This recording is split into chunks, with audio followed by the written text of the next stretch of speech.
This guy has the worst curse of all time. Fernand Fellenberg is the big shot heir of the imperial family. This bastard's a genius at strategy and finance. He is handsome, rich, and intelligent. Every girl wants to have his children. So where's the curse, you're probably asking? Fernand got struck by lightning and got a glimpse of the future. He's gonna get kicked out of his family, end up a broke beggar, and die a virgin. He also saw two other, less important things. Some demons sealed away 1,000 years ago are about to wake the hell up. And oh yeah, there's a hero who's apparently the only one who can save the world again. So now our guy's got one choice to make. Use every bit of that big brain to not become some dirt-poor beggar. And maybe, just maybe, do something about that whole demons and legendary hero situation too. After getting hit by that lightning, Fernand wanted to just live a normal life, but he couldn't stop thinking about it. See, when the lightning hit him, some entity tried to reincarnate inside his body. He was stronger, so he kicked that soul's ass out, but bits of that thing's memories stuck around. So, how the hell did that person know he was gonna end up a beggar? He needed to verify if the revelation was real. The secretary asked how class went. Fernand replied it was always the same. He accepted some coffee and grabbed a newspaper. The employee asked if the young lord was feeling unwell lately, but Fernand said he wasn't. The secretary noted that Fernand seemed to have a lot on his mind for about half a year, ever since he started going out for long periods. Fernand, who prioritized his investigation, had acted strangely, as if possessed, ever since the lightning strike, but he declared that these strange things might be the right ones in the end. Suddenly, he noticed the name Ain't Armian in the paper. He was shocked that the guy had enrolled. The secretary asked if there was another source of information, but Fernand dashed off toward the south, leaving the servant wondering about the coffee as he watched him run away. The Imperial Academy was a vast domain built on Bardian, a magically created island in the Imperial Sea. The southern part contained a swampy stream. This was the place where Fernand decided to check if the prophecy was real. Among the mentioned contents, 3 things stuck in his mind. All of them spoke of horrible futures. This infuriated him, even though he tried to deny it. First was the future where Fernand Fellenberg became a beggar. Second was the summoning of Solomon's 72 demons after millennia. Third was the future of Ain't Armian, who'd save the world by fighting the beasts. Ain't Armian was an unknown figure to the people of the Empire. He was a descendant of the Empire's founder, Kalinos Armian, who established the nation alongside 5 surrounding kingdoms. Now, a millennium later, the fallen house had lost all authority in the imperial family. Since the prophecy said the descendant Ain't Armian was the protagonist, Fernand ran to the swamp right after finishing his exam. Everything was written in detail, just like in a book. After seeing for himself if Ain't acted according to the prophecy, Fernand would prove it was real. Besides, that bastard wasn't just the protagonist of the prophecy, but also someone directly related to his own terrible future. What mattered most was that Fernand had no idea why he was hated, since he couldn't read the entire prophecy book and could only follow the general flow without understanding cause and effect. The superficial reason given was that he joined the demon, but that didn't even make sense. Currently, Ain't was looking for a hidden dungeon in the swamp. Inside that place was a provision from the first emperor of the Armian family, a sword containing his spirit. In the prophecy book, Ain't was described as the great hero most likely to save the world. Fernand thought that if the descendant had no talent for fighting demons, he would have crushed him already. Just then, he caught the scent of blood nearby, deducing the other guy was wounded from an attack in the dungeon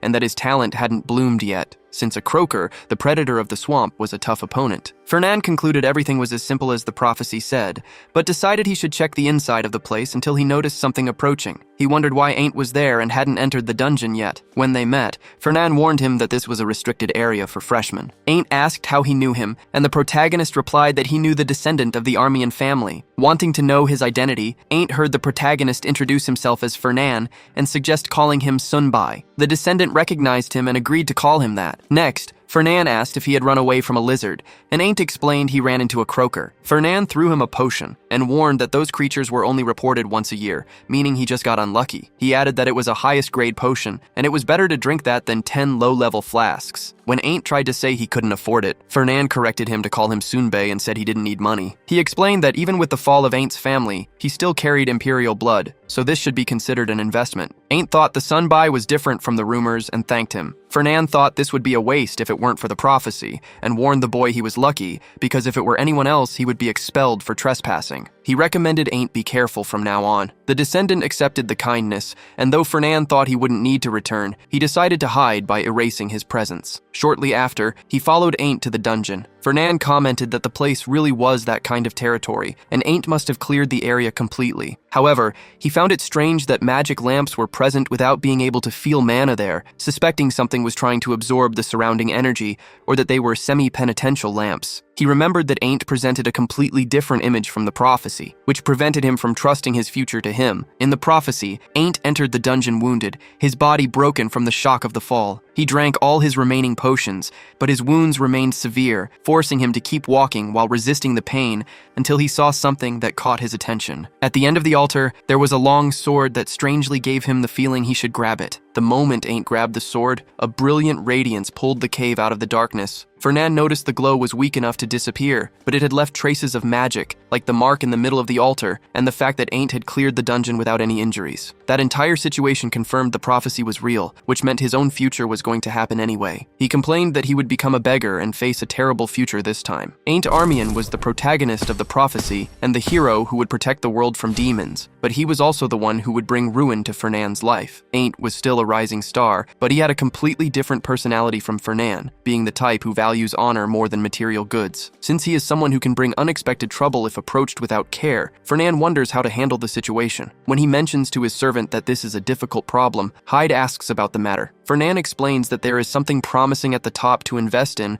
and asks what he should do, receiving the advice not to hesitate. The young master complains that their personalities don't align, but Hyde doesn't care and claims that even different personalities can align with money. Thinking that dealing with demons and destruction is complicated, Fernan concludes that personality differences matter very little in the face of a lot of money. Anyway, needing more information about Ain't, Fernan says he's going to meet him now. The servant asks who he is looking for, since a guest will arrive later, but he only sighs as his master leaves. At the academy, dormitories are assigned according to the entrance exam results, with the 1st to the 10th being the Lebitus dormitory for the elite, and the 11th to the 30th for the unusual students. Below that lies the Daybez dormitory. The sword's ego screams this name, complaining that it's unbelievable for a descendant of Armian to be there instead of being at the top. The soul claims that if the current emperor knew about this, he would rise from his grave in anger, but Ain't only asks why the demons suddenly appeared. The sword's ego answers that this would be impossible unless they had interfered. Ain't says he won't help with this because he is still weak, and the sword shouts that it doesn't believe this excuse. He explains that the real culprit was the first emperor, who abolished the imperial succession system and changed it to elect the emperor among the 7 electors. He donated most of the Armian lands to the empire, and this situation continued for 100 years. Since the donated territory no longer belongs to them,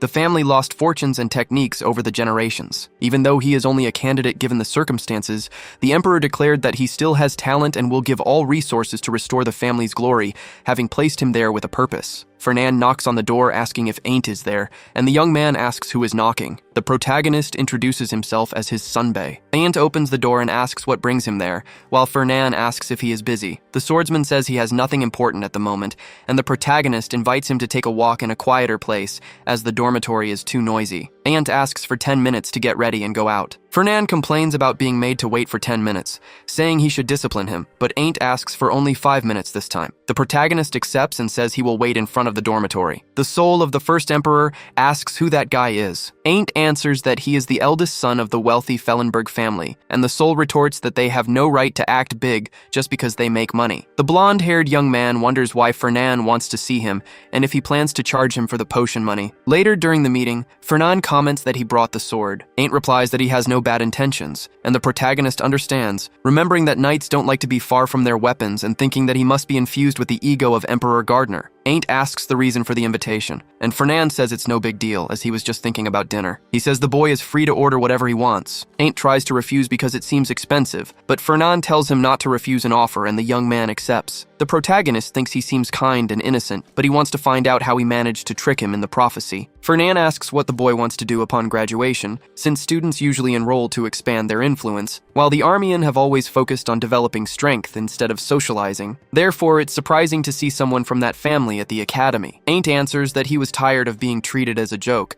since the Armian family is still of royal blood, even if only in name. That is the reason why he is going to restore his family's honor. Fernan thinks he has a lot of ambition, determination, and pride in his lineage, not being just a kind child. Fernan gets a general idea of the boy's personality. He planned to sponsor him later, but realizes it's good he didn't do it yet. It would have hurt the young man's pride, since Ain't would rather lose his life than bow his head. Because of this, his priority now is to build loyalty and trust step by step, until the boy naturally joins his side and he can squeeze everything he can out of him. Just then, Hyde asks him where he's been. Fernand asks if his servant met with the Berchev representative. Hyde explains he only met someone because he ended up summoning Luina Berchev due to their laziness. He adds that he should have sent her back since he knew his master would be late, but he ended up asking her to wait. When asked if he isn't going to crush her determination on purpose, Fernand replies that would be easy to control. He invested a lot of effort into the Berchev family and believes the plan should work until he feels a sudden pain. Hyde asks what's wrong with his young master, and Fernand replies it's nothing, just an occasional headache. That's when he notices something from the prophecy flashing in his mind. A blonde, noble girl wielding an unmatched sword. In the vision of the prophecy, Ain't watched her dance with the sword and thought about defending her, even if his own wings were broken at the time. The ones responsible for hurting the girl were the Fellenberg family, and he needed to free her from those chains. Fernand realizes this is the real reason why Ain't hates him in the future, and curses the situation while the young woman just waits for him. Seeing this, Hyde freezes, thinking his master was talking to him. Meanwhile, Luina reflects on Fernand Fellenberg. She complains that he deliberately left her waiting the day before,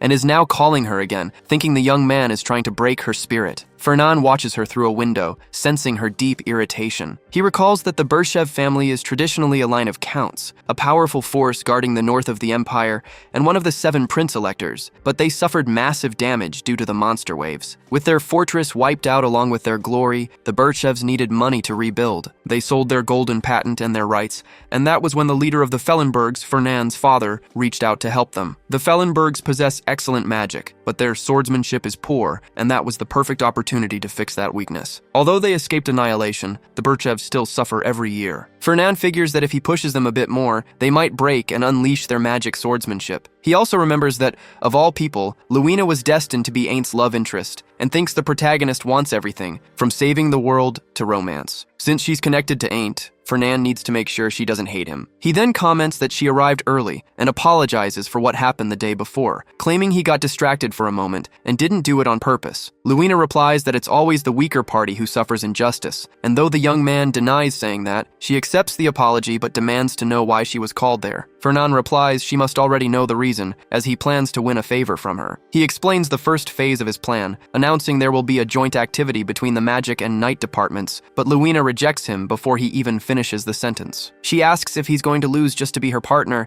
and wants to know why he's doing this, since teaming up with him is useless, and she has better options than someone ranked 10th. Fernand proposes that if she keeps the partnership for 3 years, he'll increase all the accumulated interest, but on the condition that she accepts him as her sponsor. Luina questions the reason for this proposal, and though he tries to explain the importance of the joint activity, she fires back saying that's not the issue. She points out that he wants her not just as a partner, but also as a sponsored student, even though she's from the swordsmanship department. Fernand argues that most of the money she receives is sent to her family, and it's public knowledge that she lives worse than most commoners, so sponsoring her would be no big deal. He claims he only wants to invest because she's talented, but Luina snaps back that nobles don't usually sponsor other nobles. Fernand thinks Luina values loyalty and honor, saying their families share noble status. However, he believes they aren't equals, because the honor of the Berchev family is greater, even if it doesn't compare to an ancient royal family. Luina asks if that's an insult, and Fernand realizes that, unlike what happened with Armian, this is a direct offense between their families. He figures she'll accept the proposal even if she hates the situation, and says now isn't the time for Luina to be proud. Fernand says he didn't lie about her being talented, since he saw her sword dance recently and found it noble and beautiful. He believes she won't refuse support from someone who recognizes her talent. Luina asks what he means, and Fernand stands up, warning her he won't forget this. Then, he starts praising her intensely, making Luina so embarrassed she tells him to stop. Since he refuses and shouts that he can't find words to describe the perfection of her dance, Luina finally agrees to be his partner. In her room, Luina's maid reads the confidential sponsorship contract. Most clauses end after graduation, and in exchange, Luina must be Fernand's class partner for 3 years. The young lady says the conditions are too good to refuse, mentioning that he saw supreme, noble, and vivid potential in her sword dance. She adds that he couldn't find words to describe such beauty, which furious the maid. The servant complains that the money-obsessed maniac is up to something, but Luina tells her not to talk like that, since he's still the heir of the Fellenberg family. The maid insists the heir is trying to seduce her, but Luina disagrees, and though she finds the situation suspicious, decides to endure it to help her family. The servant points out that her lady is ranked 2nd, while Fernand is only in 10th place. Just then, Hyde appears at the door, announcing that his young master wants to see Luina. He says the young man is waiting at the training ground, and she should go as soon as she can. The maid says she'll deliver the message, while Luina wonders what he wants and what he plans to do. Fernand thinks that Luina is ranked 2nd and the best in the department is Alon Donnertz, who who has never lost to her. Still, he recognizes she has the talent to become one of the top 10 royal knights on the continent, and wants to find out soon if she's hiding any tricks. When Luina approaches, demanding to know what's going on, Fernan answers that he just wants to prove he's skilled enough not to be a useless partner. Luina argues there's still a huge gap between 2nd and 10th place, but lets him try to prove his worth, giving him the advantage of the first strike. Fernan draws his staff and casts a stone spell above Luina, launching the shards at the swordswoman, who cuts them in half. Luina decides to charge at the mage, slicing through everything in her path, and notices he's destroying the training ground. Fernan casts a lightning spell that forces Luina to defend herself again, but he appears behind her right after. He prepares a large-scale spell that devastates the area. Luina realizes the attack is reinforced with multiple types of magic, and understands that Fernan has been hiding his true power all along. The battlefield floats, and Luina dodges, wondering how he can cast so many high-level spells and how massive his mana pool must be. She admits she underestimated her opponent, and that these aren't the skills of a 10th-ranked student, realizing she might actually lose. Luina then releases an extreme burst of her energy, which impresses Fernan and makes him smile. Even the walls of the battlefield are drawn in as the final duel happens between magic and Luina's swordsmanship. She charges toward Fernan, whose staff falls to the ground. The protagonist then announces that he surrenders. Luina asks if he's mocking her, but the protagonist replies that he isn't, and that his mana simply ran out. Since a mage without mana can't defeat a knight, the girl thinks he isn't faking because his mana is definitely gone and he couldn't defeat her in this state. Since she blocked all attacks, the victory is hers, but she wonders why she has a bad feeling at that moment. Fernan mentions he has something for her and hands over a gift, saying it's the reward and that he heard she likes chocolate. He explains that the sweet is made with his family's whiskey and is quite good, but if it's not to her liking, he can give her the chocolate from the World Tree Friedena or the specialty of the Fratzia Kingdom, the Kraken Ink chocolate. Luina asks if he checked her background, and Fernan replies that he didn't go that far for someone like her. He just looked at the personal details of all the top 10 students. Luina comments that giving chocolate just for winning a duel is childish. Fernan jokes that he won't force her to take the gift, but the girl snatches it from his hand, telling him to wait a moment before leaving. She says he has enough mana to land brutal attacks unilaterally, and that she was forced to go to her limit, asking why he pretended to be just a top 10 with such power. Fernan replies that a merchant doesn't walk into the spotlight. Back in his room, Hyde asks what happened there because the protagonist completely shattered his mana storage and amplifier. Fernan replies that he dueled Luina, and she's quite strong, but even prepared, he still lost everything, and she spent all of her mana. Hyde asks how he used such precious items on this, and if she's really worth that much. The protagonist replies that it was an investment for the future, and asks if that behavior was a side effect of getting hit by electricity. Fernan reflects that Ain't Armian didn't judge wrong, that the swordsmanship was indeed elegant, and understands why it was a secret. Besides, Luina definitely has talent, which makes him wonder why she never tried to take first place, and if it was because her equipment was low level. Hyde asks what he's going to say to the Duke, since the secret Bershev swordsmanship was highly desired. Fernan says he was a bit worried, but asks if his father would disown him for that. The secretary denies it, saying the Duke would probably take his life before that, and Fernan thinks his father wouldn't do that to his own son just for messing up his plans. In that case, he decides to first send a letter to his father about the matter,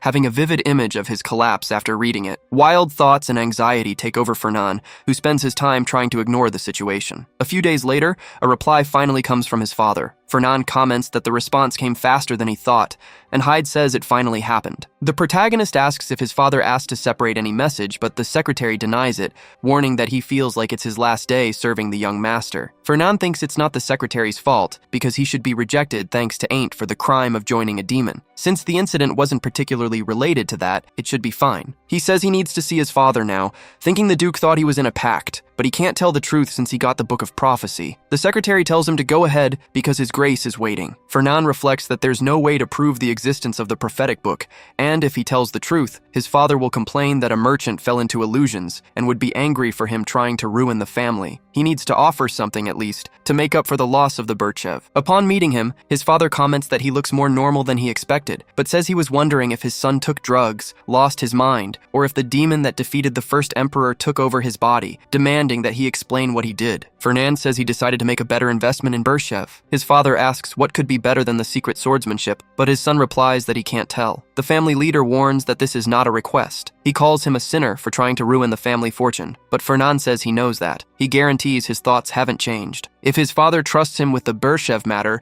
he will bring back something better than the secret swordsmanship. Hearing this, Ivan asks where all this confidence comes from. Fernand repeats that he can't say. His father calls it absurd and says he didn't teach him to be reckless. The father adds that the situation can't be solved so easily. This makes the protagonist realize he has no choice but to mention the prophecy, even though he didn't want to. Fernand then claims it's not recklessness. In exchange for taking full responsibility, he promises to hand over all information from his personal intelligence group. Ivan is skeptical, but tells his son to go ahead with the information. Fernand reveals there's an undiscovered crystal mine in Viscount Donit's territory, east of the Aris Mountains. His father says he's never heard of this and asks if his son's intelligence group is just a joke. Fernand fires back, saying that thanks to this group, they were lucky enough to find a coin. He says the place in Aris is enough to cover all of Bershev's losses and still make a profit, calling it a real mountain of money. He explains that magic stones are minerals that contain mana, which is why they're worth so much. Fernand hasn't seen the place himself and doesn't know the exact size, but he hopes this buys him some time. He adds that the Donet's shipment went wrong due to a hurricane,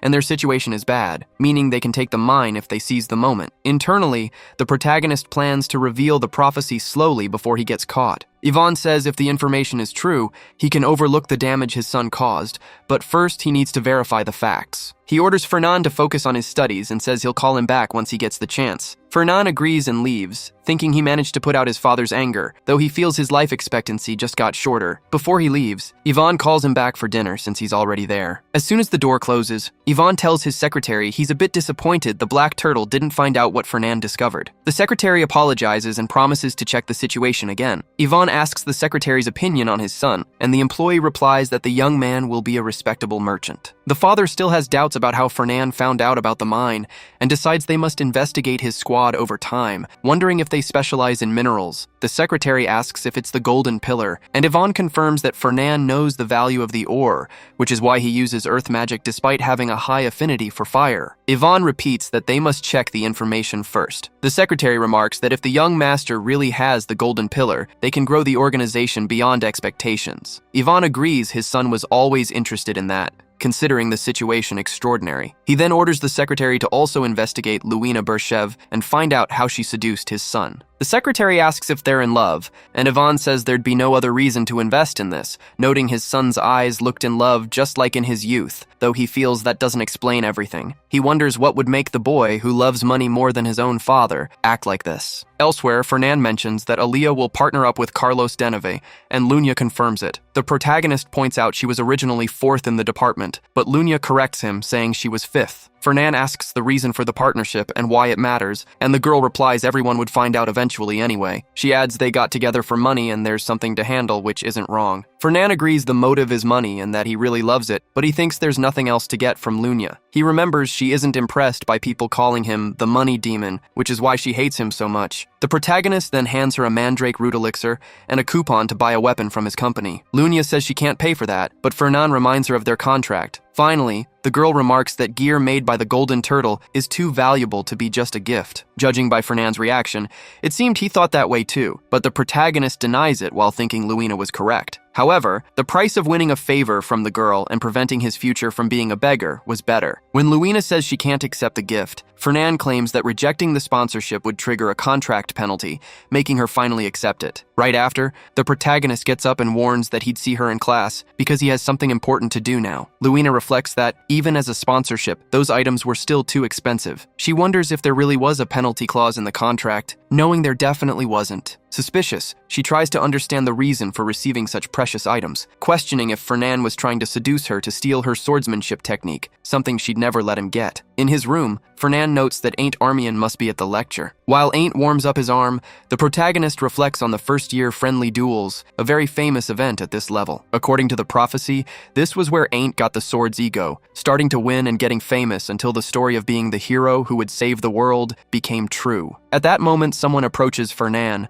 asking what brought him there and commenting on seeing Fernand Fellenberg in that place. The protagonist asks how His Majesty was doing, and the prince answers that it's been a while since their last meeting. The noble wants to know what brings Fernand there, and if there's any new student catching his attention. The protagonist says he was keeping an eye on the ranks and asks if the prince was there to see Ain't Armian. The prince confirms and explains that they are from the old imperial family, so it's natural to be curious about a family that hadn't entered there in 100 years. Fernand reflects that this was Ludger Schwaben, the second prince. Ludger's family had been on the throne for generations since they were elected the imperial family, and, even though they have the same roots as the Armian, they now had a bad relationship. Besides, Ludger values authority more than any Schwaben, making Ain't a thorn in his side. Ludger comments that Fernand also seemed curious about the boy, until he notices there was another student there named Varen Kalbunder. Varen entered the test and was the second best student this time, plus the Karl Bunders were trying to steal Armian's place as elector. Fernand reflects that this coincidence seemed like the beginning of their relationship,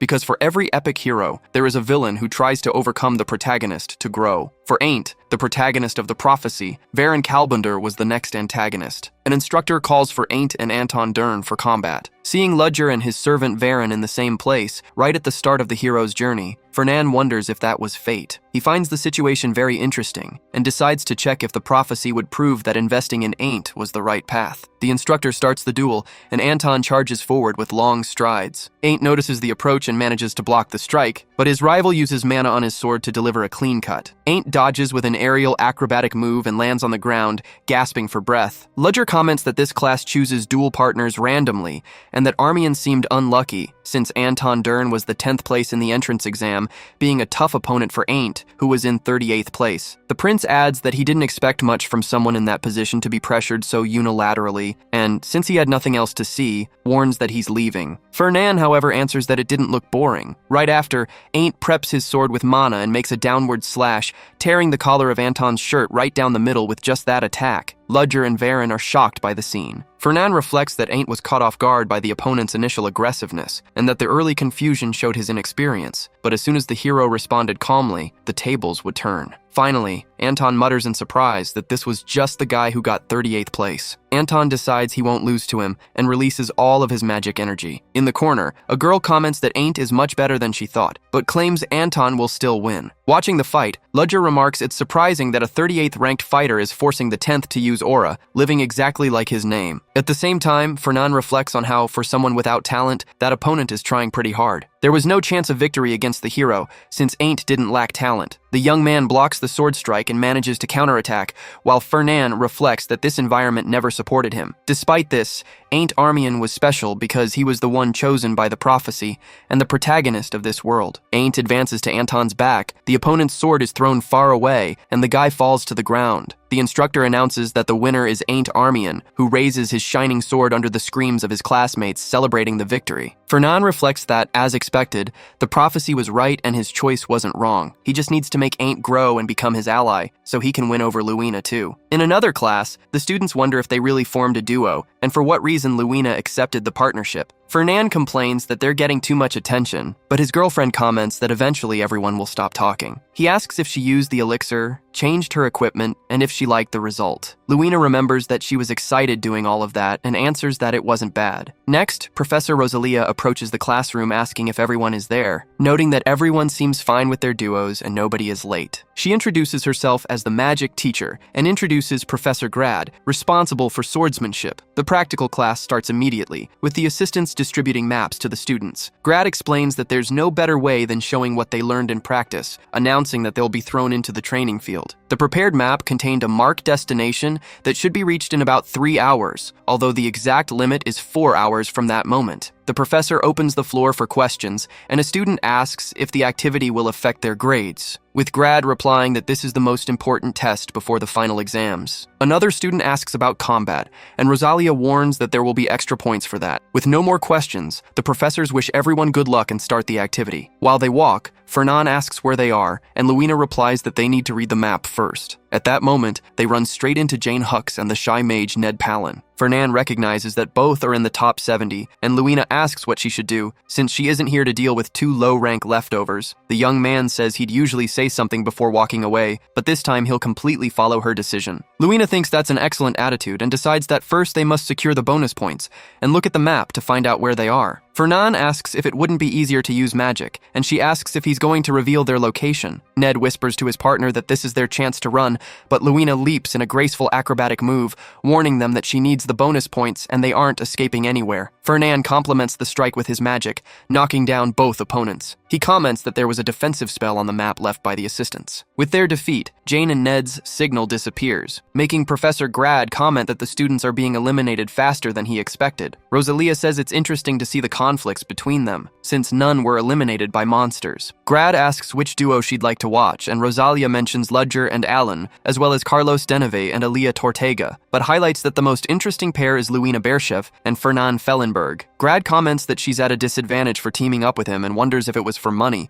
since Fernan didn't seem to care about grades. Rosalia finishes by saying the reason is different, as he could raise his grade whenever he wants, even without partnering with Luina. Grad asks what Rosalia means, and she explains that Fernan always placed 10th. According to her, although it's common for a student to stay at the top, he never moved from exactly the 10th position, getting perfect grades in theory but always losing points in practice. Rosalia then assumed he just didn't like to show off, which makes Grad ask if the young man is hiding his energy. The professor confirms this and reveals that the ones responsible for destroying the battlefields were those two. Grad asks if it was those crazy guys, commenting that no ordinary student would have such ability, and Rosalia admits she got curious. The professor asks if her curiosity is about the reason he hides his skills, but she denies it, explaining that she actually wants to know the reason he stopped hiding them. Meanwhile, Fernan stands on a rock and points out that the spot marked on the northern coast is right there, which should be a mountainous desert, while Luina announces that she is done. She wants to know about his side and where he is going. Fernan climbs down from the rock and says they must go to the northwest,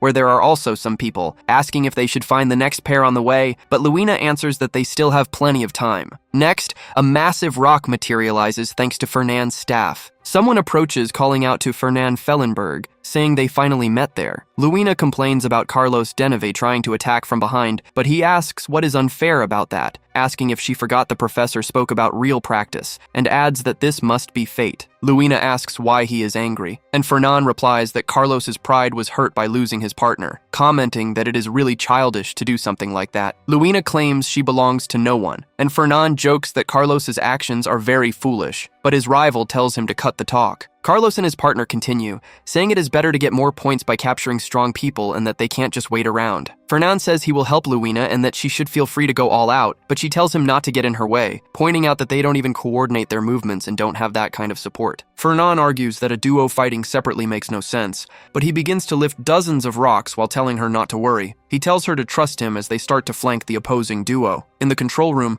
Rosalia comments that a big fight is about to take place in the desert mountain area. Grad asks if they already defeated the monsters in the area, but the professor says they don't appear in that zone and that they should watch closely. Grad comments that those were the two pairs the professor mentioned, making it the perfect opportunity to see Fernan Fellenberg's true abilities. During the fight, Fernan uses his magic to provide support and allow Luina to advance, while the opposing duo does the same. Luina wonders what that is, feeling her body lighter than before, and realizes it is Fernan's support magic, which he is casting on her while moving. Fernan winks and says that is amazing, which infuriates Luina. Alia tries to slash her, but the girl dodges with a jump, thinking she has no time to get distracted and needs to get rid of her opponent first, clashing her weapon against hers. Luina tries to pressure her with all her strength, but Carlos fires lightning magic in her direction. Luina notices the attack as she covers her sword, realizing next that her body is no longer moving. Alia smiles and says she caught her, but Luina complains that it is nothing, planning to release her aura as the enemy charges forward. Suddenly, a rock blocks the strike from getting close, making Carlos ask what happened. Luina appears next to Fernan and is surprised. The young man explains that it is a magic recently developed by his family, which allows swapping the places of things that have the same weight. Luina asks how he knows her weight, and Fernan says it was written in the student report. She dodges a blow, commenting that the rock looked heavy, but she herself wasn't that heavy, adding that she will hear more about this later and will burn that student record. Fernan then warns that this will cost her life if she doesn't hold him properly and move gently. Luina tells Fernan she'll take care of Alia so he can focus on blocking Carlos. The young man complains that he had to roll on the ground several times. Next, he sees a magic circle in the sky and wonders why Carlos didn't use it before, since his specialty is summoning lightning. Knowing that massive pillar of light gathers dozens of lightning bolts at once and is extremely destructive, Fernan realizes he needs to figure out how to block the top student's attack. He pulls 2 balls out of his inventory to test their effectiveness and begins to gather his mana. Carlos stays fully focused on his multiple casting, and the strike is drawn right to the protagonist, who gets hit once more. When the smoke slowly begins to clear, Fernan walks out with a smile on his face. Carlos asks how he managed to block the attack, and the young man throws the balls back, explaining he slightly modified those devices made to absorb and store mana. He mentions that despite the high manufacturing cost, the item proved effective, and if refined, it'll be a massive hit on the market. Carlos shouts that using an artifact is cowardice, but Fernan fires back, saying this is a real combat practice just like the teacher said. Next, the protagonist calls out to Luina, making Carlos turn in her direction and orders her to finish Aaliyah off. Luina gets ready and unleashes a slash using her aura against her opponent. From afar, Ludger and Alon watch the fight. The prince comments that only 2 out of 4 opponents are left, and Alon claims the assistants will send the target to their destination, since there's no mage among the students capable of blocking Carlos's magic. However, Ludger states that Fernan and Bershev have more than enough power,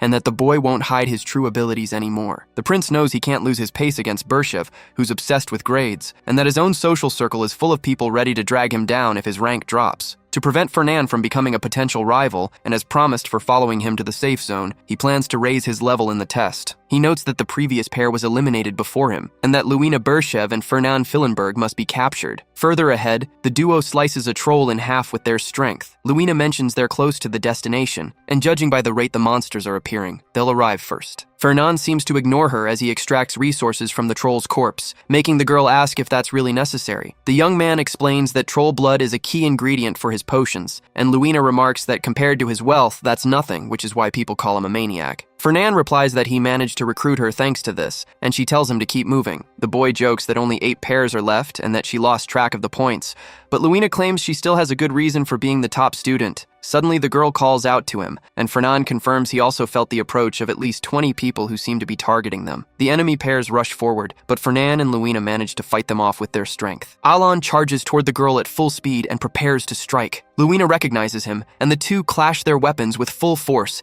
getting blown back by the impact. They charge again, unleashing their energy and clashing swords once more. From afar, Ludger levitates as he gathers a fireball with his mana, but his magic is blocked from casting thanks to Fernan's earth power. Ludger then casts support magic on Alon and glares at Fernan with all his mana, causing their spells to clash violently. A massive explosion rips through the combat area with full force. At this, Ludger comments that he was just going to watch from a distance, but they wiped out half of his followers in the blink of an eye. He claims this doesn't look like Fernan's style, who replies that he just wanted to get first place this time. Ludger says that won't happen, and suggests they settle things peacefully. Since there's less than an hour left, and a fight now would stop everyone from reaching the goal, he proposes that he and Alon take first place, making it a win for everyone if the others accept second. Luina replies that she'd rather lose fighting than give up first place, and Fernan agrees. With negotiations failing, Ludger releases his fire magic to test his opponent. The protagonist replies that he could barely wait for this moment, surprising the prince. Next, a magic circle surrounds them from below and levitates the ground. Fernan's magic changes the entire landscape of that world,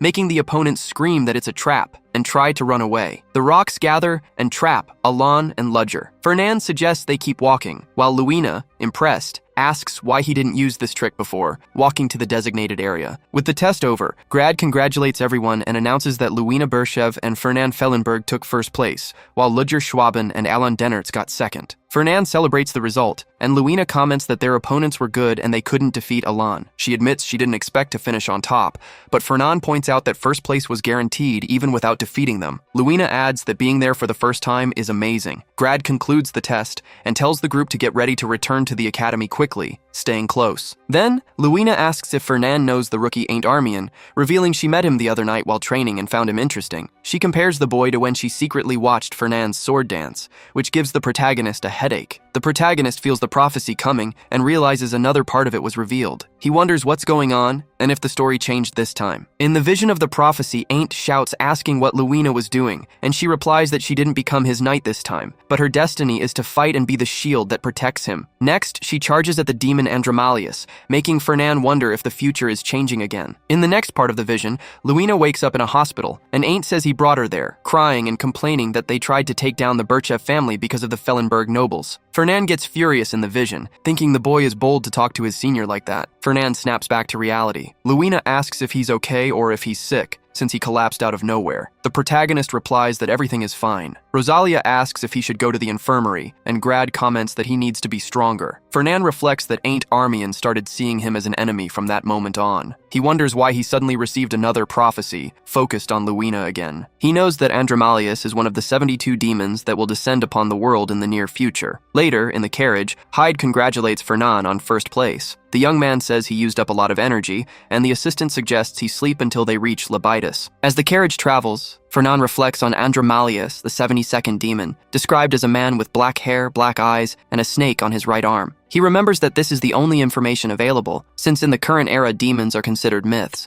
having been wiped out by the Emperor. Finally, he figures that even without information, Ain't would take care of all of them, so it wouldn't be a problem. However, Luina got seriously hurt during the battle. Because of this, Fernan wonders if he should tell her the truth, and if she would even believe him. He remembers that he already tried to bring her over before, and back then, Luina asked if he was okay. At that moment, the protagonist wanted to know if she believed in demons, and she asked why he was bringing that up. Fernan told her to just answer, and Luina confirmed she believed, since it was part of the history of the place. She even mentioned she heard they still exist in that land to this day. However, she asked if he had hit his head during training, which made Fernan think she just treated him like he was crazy. He figures that if he can get his hands on a trace of a demon, he will be able to convince her. Exactly 1 month from now, during the first year night class training, Ain't will defeat Varen Calburden, the second best student. After that, no one will be able to stand against Ain't, and the loser will lose his reputation, his honor, and his backing. In the end, Calburden will be possessed by a demon, marking the first indirect appearance of one of these creatures. Fernan thinks that if he uses this incident well, it will be easier to persuade people to help him. Since this will serve as clear evidence, he can use the event as a foundation to expand his plans. The problem is that he does not know where and how Calburden will be possessed, and he finds it annoying that he cannot see the other parts. Meanwhile, Ain't reads the newspaper and comments that he is expected by the Fillenbergs. The Sword's ego complains that the Birch family still has prestige,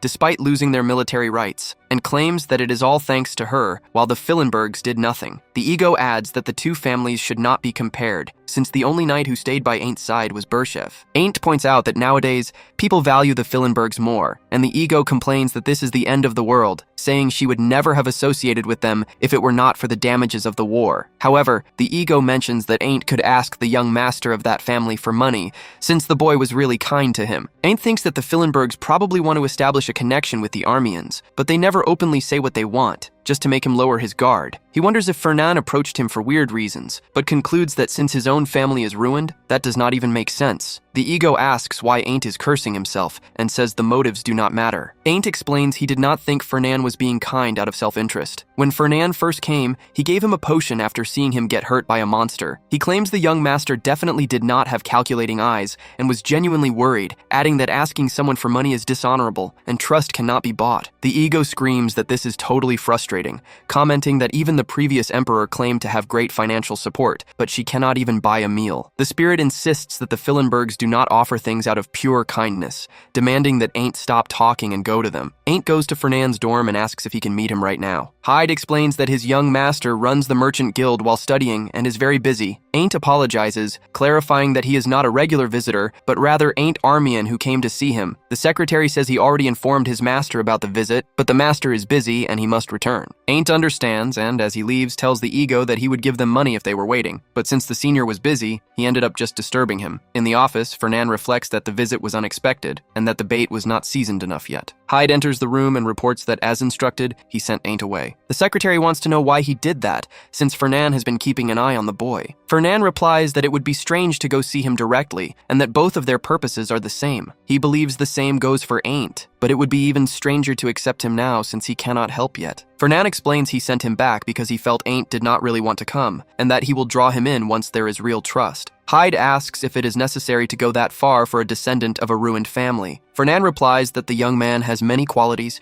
and is a talent who will be of great help. The secretary questions if they will not lose him by sending him away today, but Fernan assures him there is still an opening. Next, the master orders Hyde to go to the subordinate families to collect all the elixirs. The assistant warns him that these items are very expensive, and giving them away would be a considerable loss. Fernan fires back, saying he plans to give something even more valuable, and that this is not about money. If he does not do this, it means he himself does not have enough resources. Later, at his place, Ain't asks if the ego met the Fillenberg's butler. The ego complains that the employee asked for forgiveness for sending him away, and Ain't reveals that he handed him a box with a note. Wanting to see what kind of excuse the man would use, Ain't reads the note and finds out it's an elixir made especially for him, and that he must accept it. The ego complains that the bastard ends every sentence by calling him a senior just to mock him. Right after, Ain't notices what kind of elixir it is and gets startled, making the ego ask what it's about. Seeing it's a holy bird's heart, perfect for the army and swordsmanship style that withstands the power of light, the young man realizes Fernan was actually thoughtful, and that it would be good to meet him later. Ain't declares he doesn't believe someone like Fernan could like him so much and decides to work even harder to meet his senior's expectations. A few days later, Fernan asks what the result was,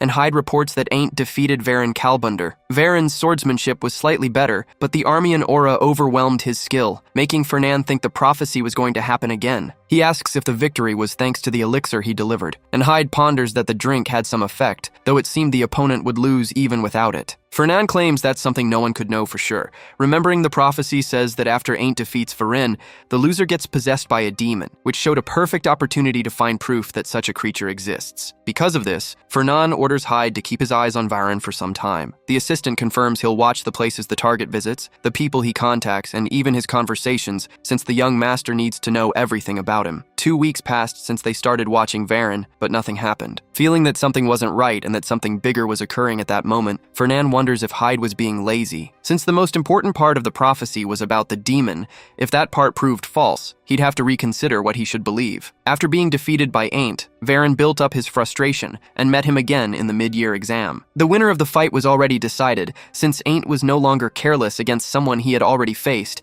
and with the ego of the former emperor, he had nothing but advantages. As he left Varen lying behind, Ain't didn't know that demonic energy would start coming out to take over his rival's body and mind. Fernan wakes up suddenly thinking about this and wonders if it was already morning, realizing he must have slept better, although he was now seeing prophecies while sleeping. He can still find the exact moment Varen is possessed by the demon, which would be right after losing to Ain't in the exams. Since the day of the mid-tier night exam was today, the boy gets worried. Hyde enters saying his young master woke up early and should eat first, but Fernan answers that the timing is perfect and starts preparing his gear. Next, he says he's going to watch the first-year exam and needs an escort, but Hyde warns he was summoned by the Duke and will go later. Fernan says he'll take someone else in his place, and when the assistant asks who it is, since he doesn't have friends, the protagonist replies that she's a friend he bought with money. He goes to visit Lunya, who says she's busy studying for exams. Fernan says that's exactly why she needs to go, because if she accompanies him, he'll extend the deadline of her family's debt for a few months after graduation, making the girl decide to go. She asks where the place is, and upon hearing from Fernan that it's in the deserted mountain region, she complains that the area is being used for exams, and that it would be a rule violation if students from other years went there. Fernan replies that he can allow this with money, and Lunya comments that he seems brainless. However, when she learns that the one who brought them is Professor Grad, the protagonist comments that he's flexible. Lunya says she's going back to the dorms, making Fernan shout for her to keep her word because they wouldn't get caught breaking the rules. The girl replies she just forgot to bring her sword, and the boy asks her to go quickly while he waits. Using an invisibility cloak, Fernan whispers that he needs to hide his presence from the teachers and assistants so he won't be discovered. He comments that he should bribe Grad, but that would be a problem, and Lunya replies that he should know that. The protagonist says doing something without knowing is worse, praises the girl, and asks her to keep going. He says he'll wait there while he checks where they need to go, thinking that Ain't is currently in second place and is very close to Varen, who is third, wondering if the two have already fought. Fernan decides to follow the map's path, making Lunya complain that it's against the rules for a student to have a teacher's map. The young man just tells her to follow him in silence, until he senses something unusual. Lunya wonders if the sound they hear is a monster's cry, and the noise repeats right after. Worried about the presence of many freshmen in that area, the girl runs to check the situation, ignoring Fernan's warning that it's dangerous to go alone, which makes the young man follow her down the path. When they arrive, Lunya notices an unconscious student who was attacked by a creature, but who didn't suffer any injuries thanks to his defensive magic. She finds the situation strange, since the monsters in that area aren't usually fierce. While Fernan reflects that the trouble started sooner than expected, and that he couldn't check Varen's condition, both feel a strong pressure before a huge explosion happens right in front of them. From the middle of the smoke, a troll runs toward Lunya, who reacts quickly and cuts the creature's arm with her sword. Even with his arm cut off, the troll gets up and charges again, leaving Lunya puzzled about why he won't stop. Suddenly, a boulder hits the monster's back, thrown by Fernan through his stone thorn magic. Lunya jumps to a tree to dodge another blow from the troll and, returning to the ground, asks her companion what that creature is. Fernan explains that it's a berserk, a different level of monster that doesn't feel pain and can only be defeated by decapitation. Lunia questions what caused that state in the monster, while Fernan recalls that the prophecy mentioned the demon. While the instructors and teachers deal with the anomaly in the area, Varen attacks Ain't with his power. Fernan prepares his staff, stating that they need to deal with the monster for now, and the map in his hands disintegrates. In another part of the forest, Varen falls to the ground defeated and complains about losing again, trying to hold Ain't as he turns to leave. Armian replies that the match is already decided, and the word defeat echoes in Varen's mind. Thinking that he failed the prince and his family, and that he'll lose his position as heir if he fails, he clenches his fist and charges with all his strength at Ain't Armian. Ain't turns around with a smile to face the possessed Varen, and cuts him down with a few swings of his sword. The sword's ego questions why Varen charged like that, instead of accepting defeat with honor, calling him a bastard and suggesting they take his life, but Ain't refuses. Gardner complains that Varen is a worm who stains the honor of knights, but the boy replies that this isn't a real fight and they should withdraw. Meanwhile, Fernan and Lunia finally manage to defeat the berserk. Lunia insists they should forget about the elixir and abandon this battle that doesn't belong to them, but Fernan says they can't decide that now, and they need to cut through the horde of monsters. Lunia calls him crazy, and he argues that defeating a berserker isn't hard for her. The girl asks if he already anticipated this and says he needs an escort, which the young man denies. She insists that the elixir isn't more important than Fernan's life, but he fires back, saying the item is indeed more important, running away right after. Later, the two arrive at the place where the elixir should be. Fernan reflects that the fight with Ain't must be over by now, when Lunia notices Varen's fallen body. The protagonist tells the girl not to get close, but she moves the young man's body, recognizing him as Calbunder and questioning who could have done that to him. Lunia believes Varen passed out while fighting and decides to help him. She asks Fernan for help, but the protagonist orders her to step back. The girl replies she can't leave a collapsed person behind and suggests moving him to a safe place, but the young man suddenly stands up. Lunia senses danger and leaps back, claiming she has never felt that kind of aura before. She wonders if that's really Varen Calbunder, and Fernan explains it's demonic energy. The girl questions this, and the protagonist reveals the young man is possessed by a demon. Looking at the unconscious Varen, Fernan reflects that, according to the prophecy, the young man should have gone after Ain't as soon as he woke up after being possessed. However, the target seems to have changed. Lunia repeats in surprise that a demon appeared there and demands to know how the protagonist has this information, while Fernan notices, looking at Varen, that the boy has already lost consciousness completely. The swordswoman states they need to subdue Calbunder first, but Fernan touches Lunia's shoulder and tells her to wait for 10 minutes. When she turns around, the protagonist is no longer behind her. At that moment, Varen leaps forward, charging straight at the girl. Lunia dodges the attack while trying to make her opponent regain consciousness. Varen swings his sword wrapped in demonic aura, but the girl defends herself under heavy pressure. Realizing her opponent's strength and that she could be defeated, Lunia uses her own aura to blow Varen back. The possessed young man slams onto the ground, and the swordswoman charges, driving her knee into his chest, demanding he come to his senses. The demon only screams repeatedly, recovers his weapon, and unleashes a strike that Lunia manages to dodge. Then, dark energy covers the boy's body completely once again. Lunia draws her own sword wrapped in energy and clashes her power against Varen's charge. A fierce clash triggers a massive explosion between the two forces in the area. The swordswoman backs away as she notices her power fading quickly due to the demonic energy. Not knowing what to do as her aura drains, she notices something unusual about Varen. Lunia calls out for Fernan, who shouts back, telling her to run toward him. Varen turns around, making a strange groan, but the warrior steps on her opponent's head to gain momentum and runs. Fernan points out a quick escape route, while the girl questions him about his sudden disappearance and why he ran. The protagonist simply replies that their opponent is a demon. Lunia complains that the mage fled to save himself and abandoned her, but Fernan denies it and explains he was setting up a trap, since the enemy wouldn't be easy to defeat. As soon as Varen steps on a spot charged with mana, the trap triggers. Rocks rise rapidly from the ground, and a magic circle appears in the sky, trapping the possessed boy in midair while blasting him with bursts of fire. Lunia comments that the attack was overkill and worries about Calbunder's life, but Fernan guarantees he will survive and tells her to watch. The spell seems to have only angered their opponent, who releases even more demonic energy. While the swordswoman tries to talk about something she noticed during the fight,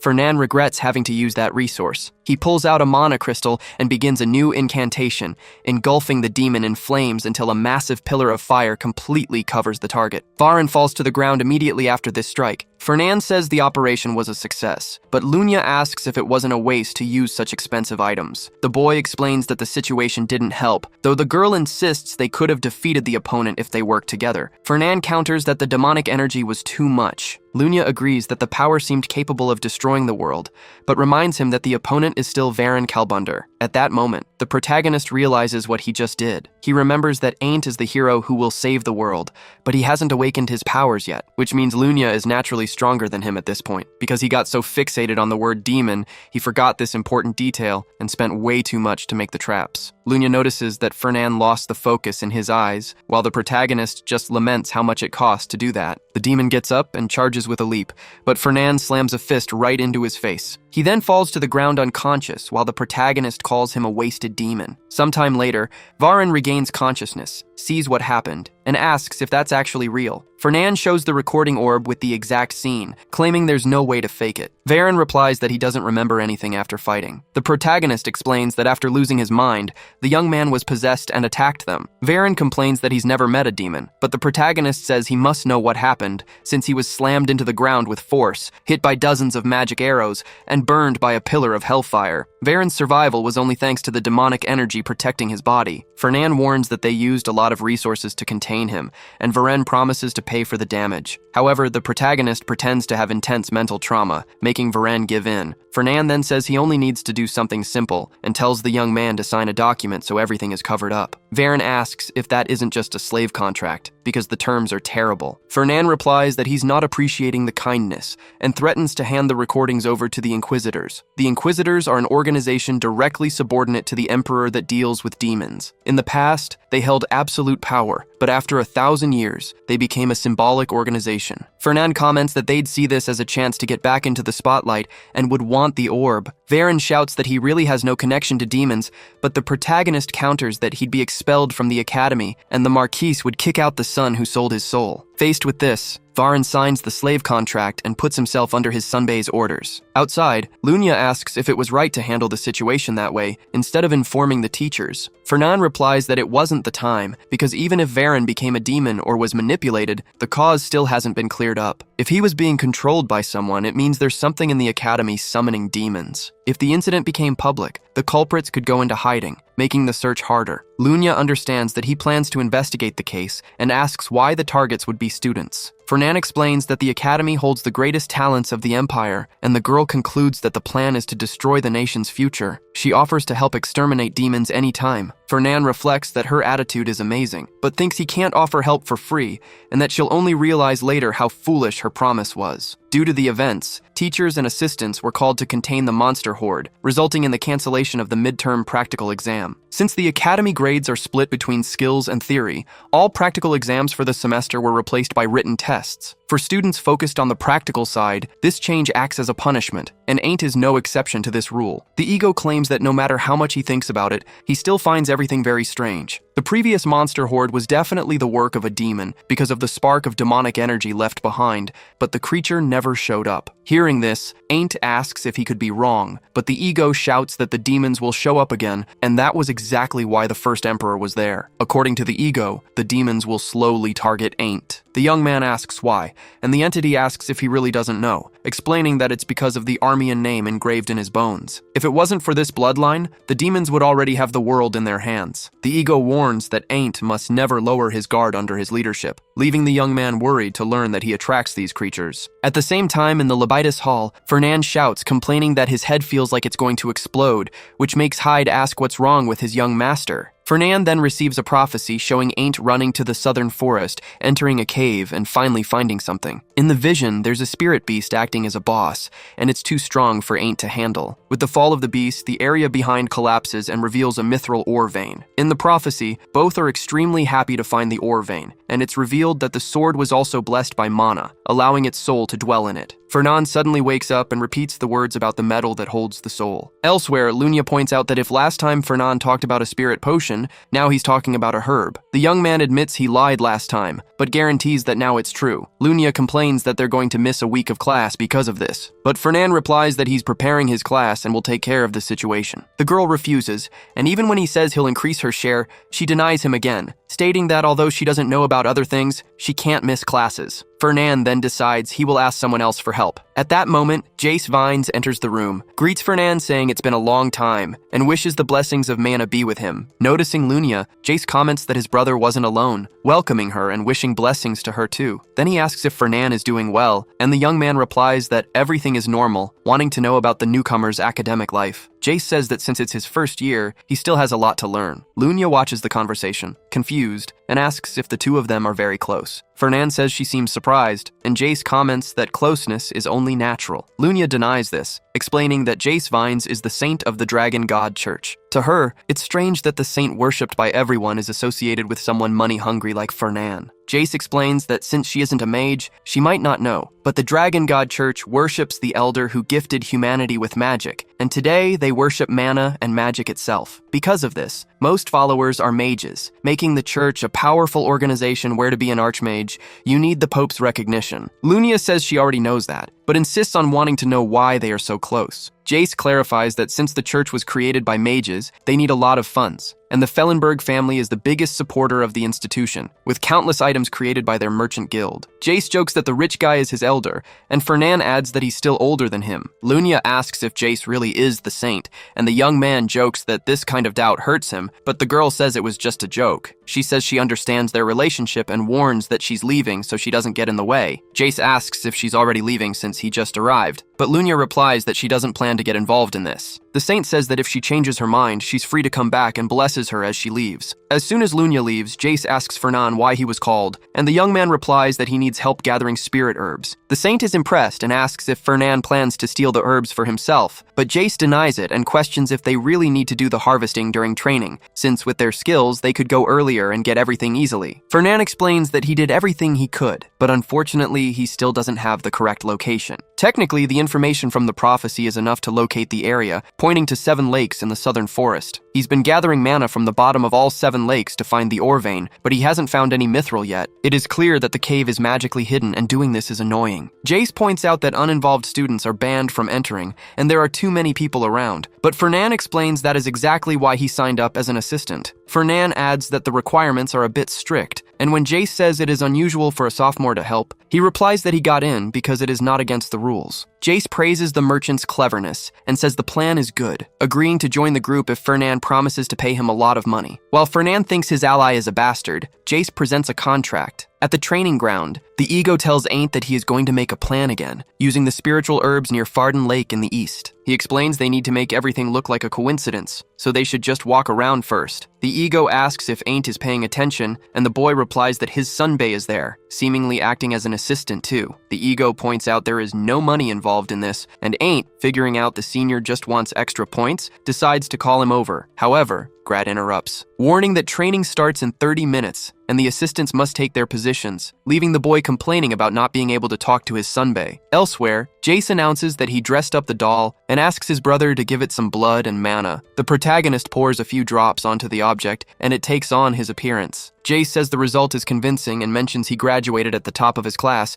using this exact spell all the time to escape the Pope. Fernan asks if the Pope was actually fooled, and Jace says no, explaining his opponent was a legendary mage who took a few hours to realize the trick, and is still not absolutely sure to this day. Fernan stands up, considering the disguise good enough, and thinks Jace is a genius for managing to confuse the greatest mage in the world. He figures his ally would be a huge help to Ain't in the future, finding it strange that he is not mentioned in the prophecy, since he is talented and a member of the Dragon God Church. He recalls that it is natural for humans to hate demons, but the church specifically discussed them because of a blasphemy spoken by a demon in the past. After that event, the church went insane when dealing with demons, turning into an anti-demon cult. Thinking that Jace might end up as Aint's ally one day, Fernan hears his partner say he must return in 5 hours. The protagonist agrees, says he is counting on him, and leaps through the trees to spy on Ain't. Fernan watches Ain't leading the way and remembers there is only one lake in the eastern part of Farden, deciding it is now his turn to act and do exactly what his sunbae ordered. Further ahead, Ain't notices Varen Kalbender in front of him and asks if he is going to try to challenge him again. Knowing he cannot win,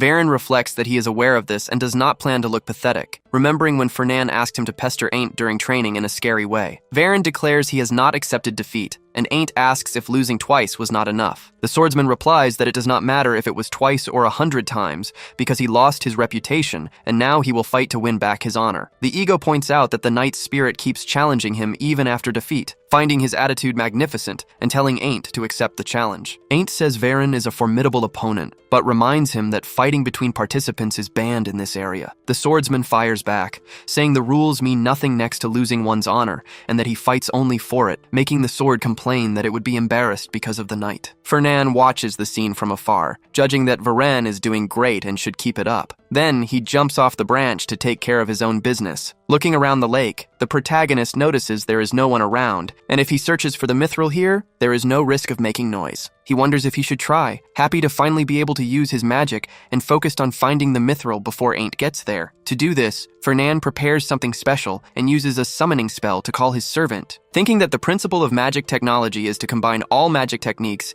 and the essence of a merchant is to gather a lot of money, he summons a golem with his mana. He temporarily names it James and orders his servant to search for the mithril. Meanwhile, Varen shouts that Ain't won't pass until he defeats him. Ain't finds the situation annoying and decides that's enough, because Varen is acting like a child. The young man from the Kalbunder family just remembers his master's order to wait at least 1 hour. Ain't questions his opponent's words, and Varen complains that Ain't likes to disturb others and ruin lives. He shows he's anxious for this and tells Ain't to hurry up and attack, but he ends up taking a kick from Ain't, who questions his sanity. Varen flies back and crashes onto the ground, but he insists he really is a madman, calling him to fight. However, he notices that Ain't has vanished. Checking his watch, Varen sees that 1 hour and 10 minutes have passed, concluding he did his part and is safe. Inside the cave, Ain't thinks he finally escaped Varen. He remembers that the rules forbid dueling, and that he would never find his goal there without actively searching. The ego agrees that this is obvious. Next, Ain't says there's something in the area, sensing another energy besides the spiritual herb they mentioned. The ego tells the boy to look down and observe the spiritual petals, and Ain't confirms they reached the right place. At the same time, in the submerged cave, Fernan smiles and celebrates as he finds the vein of mithril crystals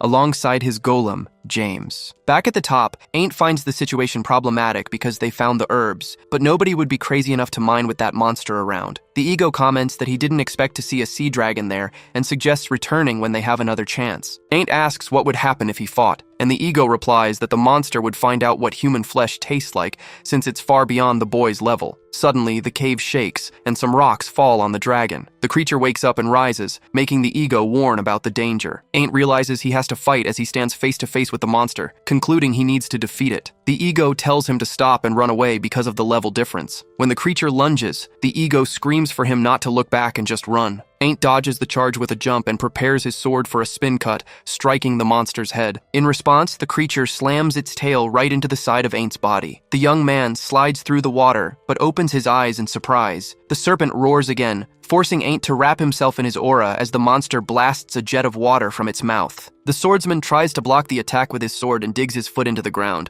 but the serpent's sheer force pushes him back, causing both of them to crash down to the lower level of the cave. Hearing the loud crash, Fernan complains about the noise and wonders if the water dragon woke up. Even though it was fed tons of food, he decides it's better not to fight the creature, thinking that since they are dealing with demonic possession, Ain't lost his chance to awaken according to the prophecy. Fernan recalls that this was the reason he gave him the holy bird's heart. Trusting that the boy will be fine, Fernan tells James they are leaving. Ain't manages to hold onto a wall and complains that he almost lost his life, hearing from the ego that this was why he warned him to run. The boy points out that the dragon attacked him as if it wanted to kill him, and the soul replies that if the ground hadn't shattered, he would have been eaten alive. Ain't asks if he didn't take the impact well, and the ego explains that this is thanks to the holy bird's heart he received from Fellenberg. Noticing that the spiritual herbs are safe but too far up, Ain't realizes it'll take an eternity to climb back up there. The ego says it felt something strange coming from another direction, but Ain't can't feel anything. Still, they keep walking until the boy asks if that's the place. Since there's nothing there, the spirit insists there's definitely something in that spot and tells the young man to hurry up and dig. Ain't obeys the ghost's order, removes a rock, and finds a mineral vein that lights up his face. Outside, Jace asks if Fernan found what he was looking for. Fernan confirms this and asks if any unexpected trouble happened. Jace says only a few monsters showed up. The protagonist congratulates the saint,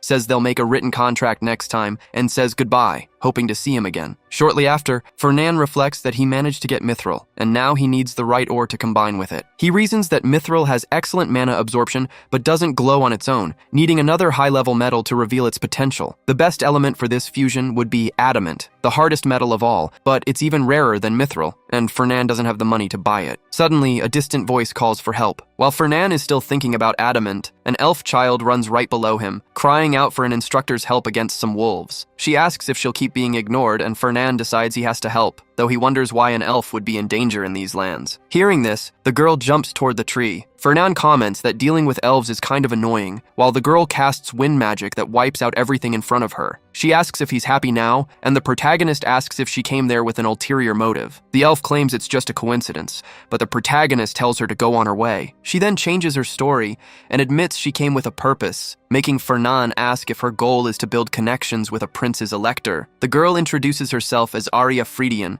and Fernan mentions he has heard rumors about her flirting with other heirs. Arya proposes they become friends, but he refuses because he's older. She insists it would be good if the electors got along, but the boy retorts that it doesn't mean they have to be close. Arya then explains that the Friedians recently became electors, replacing the Bershevs, which is why she tries to be nice to the other heirs. Fernan asks if there's no other member in her family, and Arya asks how an elf could live among others while she eats some fruit. Fernan reflects on the fact that she doesn't care who's going to pay the bill, noting that Arya is extremely shameless and brazen, besides expressing her wish to be friends with all 6 electors. Just then, the elf senses something, and another girl screams for everyone to go quickly to the teacher because a water dragon has appeared in Farden Lake. Fernan is intrigued, and Arya wonders about the reason for the sudden appearance. Looking to the side, she sees her senior has already run off toward the creature. Fernan thinks something went wrong, since the prophecy didn't mention that the water dragon would leave the lake, and he worries about what might have happened to Ain't. An assistant instructor orders all first-year students to retreat,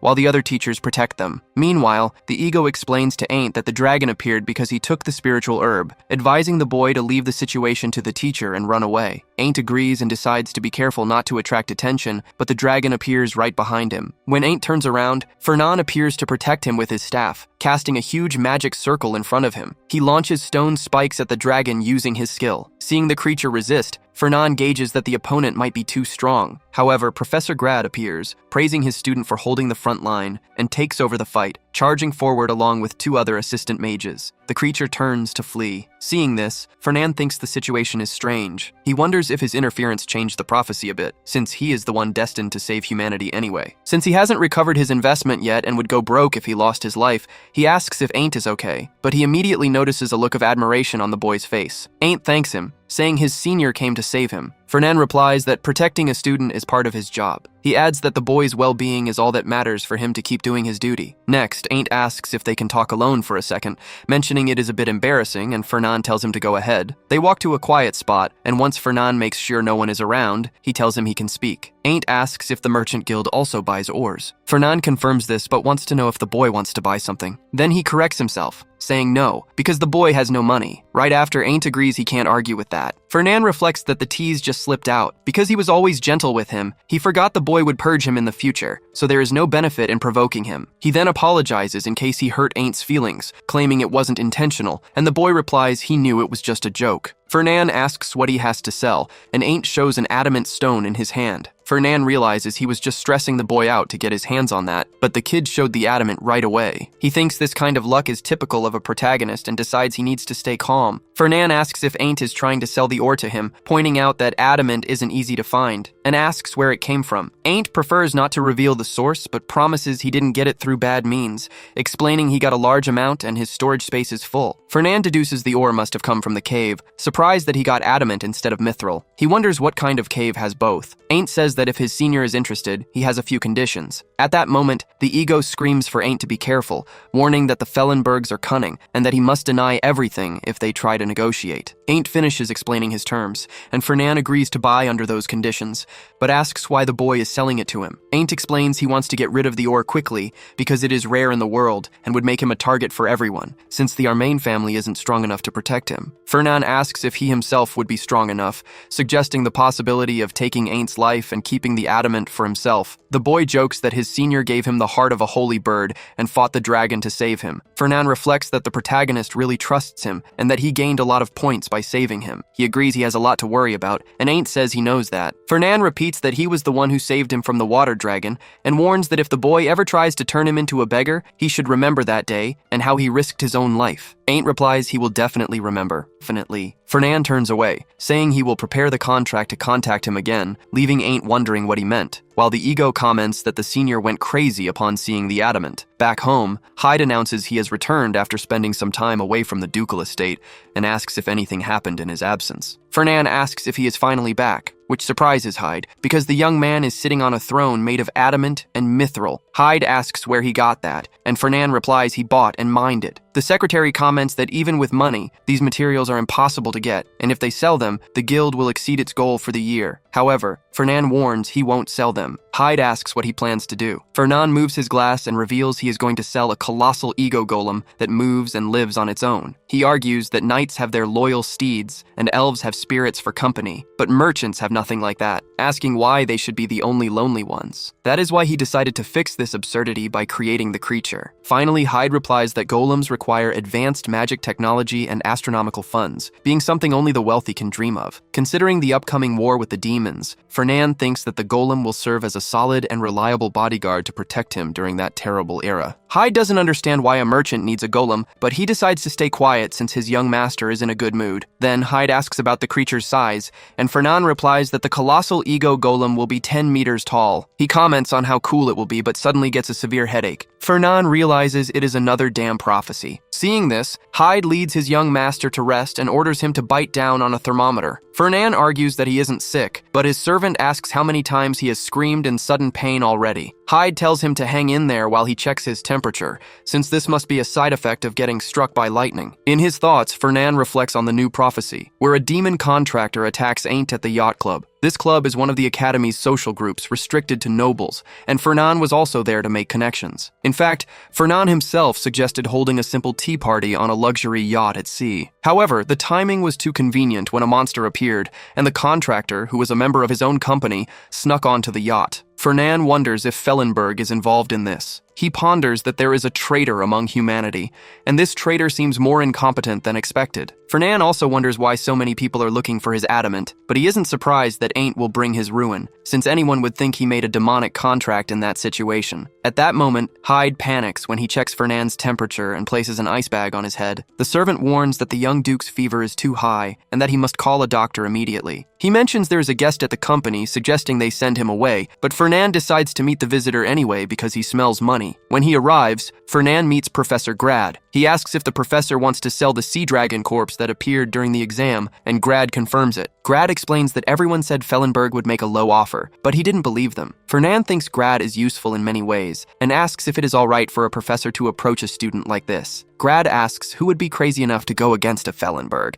and wants to know why Fernan asked Rosalia to be his assistant when she is so strict with rules. He suggests that next time Fernan should come directly to him. Grad explains that his visit is an official acquisition request from the Academy, and that he is there as the leader. He contacted the Fellenbergs, and they told him to speak directly to Fernan. The young duke says he is only interested in buying a part of the monster, but Grad complains, stating that he won't sell it in pieces, and that Fernan must buy the whole corpse. The professor argues that it is a sea dragon, and no part of it is useless, which Fernan knows is true. Its bones and teeth are extremely durable for equipment, its eyes and blood are rich in mana, and its scales are perfect for armor. Even though buying everything would be good, Fernan focuses on maximizing his profits. Grad threatens to sell to another family, but Fernan reminds him that creatures captured during practical exams always go to the professor's research fund, asking if it wouldn't be best for Grad to sell it for a good price. Grad agrees that he wants a good deal and asks what Fernan wants in return. Fernan reveals he only wants exclusive rights to sell ships to the Academy, demanding that every time they buy a vessel, they buy it from the Golden Turtle Company. Grad asks why the Academy would need that,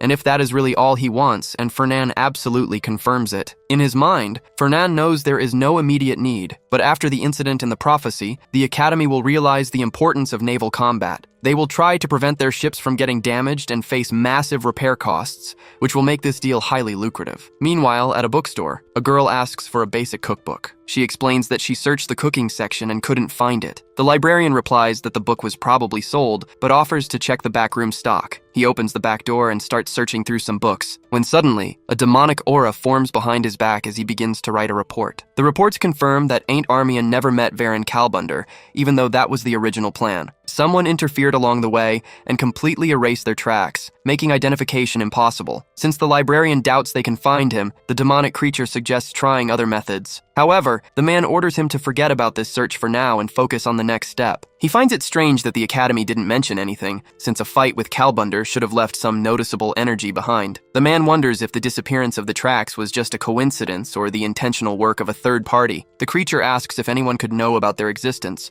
but the librarian dismisses the idea as impossible, given the silence of the world, and just decides to act with more caution. Since they have very little power right now, any exposure would ruin their plans. Their highest priority is to eliminate Ain't Armian, whose growth rate looks like the evolution curve of the first emperor. For their plan to succeed, Armian can't reach his full potential, and the servant receives orders not to fail again before disappearing. Right after, the librarian returns to the shop floor and hands the basic cookbook to the customer, who thanks him and leaves. At a restaurant, Fernan asks Luina if she felt demonic energy. She says it happened 3 days ago after dinner while she was with Bella Hoen. Luina explains that Bella suggested a duel using real swords instead of wooden ones, showing extreme confidence, as if she had consumed some kind of elixir. During the fight, Bella's sword was visibly heavier and her movements were much faster, letting her dodge strikes and even land a hit on Luina. Bella commented that she felt full of power and had better body control lately, releasing her aura to attack again. Fernan asks if Luina lost the fight, but she says no. Bella's sword style focuses on weight and destructive power, which has a clear limitation in close combat. Still, at one point, Bella unleashed an absurd slash to defend herself and complained about still not being able to control the technique properly. Luina confirms she felt the demonic aura at that exact moment, though Bella was completely fine and in control after the duel,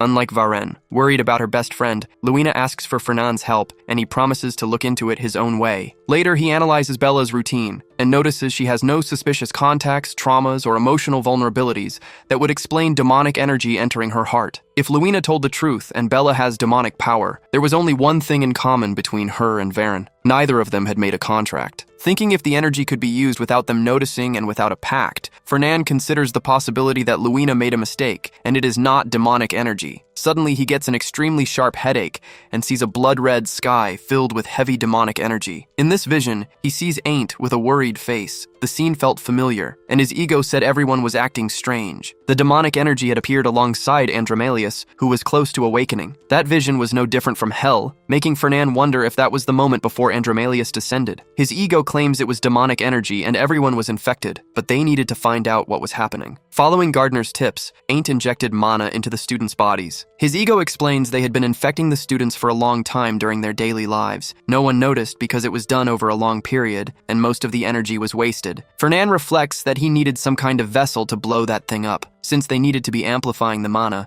Gardner points behind them, showing the magic circle that was activating the demonic energy. Ain't needed to destroy that thing, and right then, the scene in Fernand's mind changes. Luina screams Ain't's name and says Bella was infected by demonic energy, making Fernan wonder if there really was something inside her. Ain't thinks that was not a normal amplification circle, but a summoning one, meaning they were trying to summon a demon. Some creatures emerge from the portal, and the only thing echoing in Fernand's mind is that the demons will return to this world. He wakes up suddenly, gasping in shock after witnessing all of that. Knowing he has no time to lose, he runs to the door, shouting Luina's name. The girl asks if Bella was safe, because if she really was infected and people found out, something bad would happen. Fernan replies that she doesn't know about it yet. He promises to make sure her friend didn't talk to a demon or kill anyone because of this, and Luina thanks him. Fernan reflects that he needs her alive, since she will act as proof. This was good for him, as he knows Luina needs to like him and how important she is to the entire continent. He decides he will first prove the existence of the demonic energy inside her body. Right after,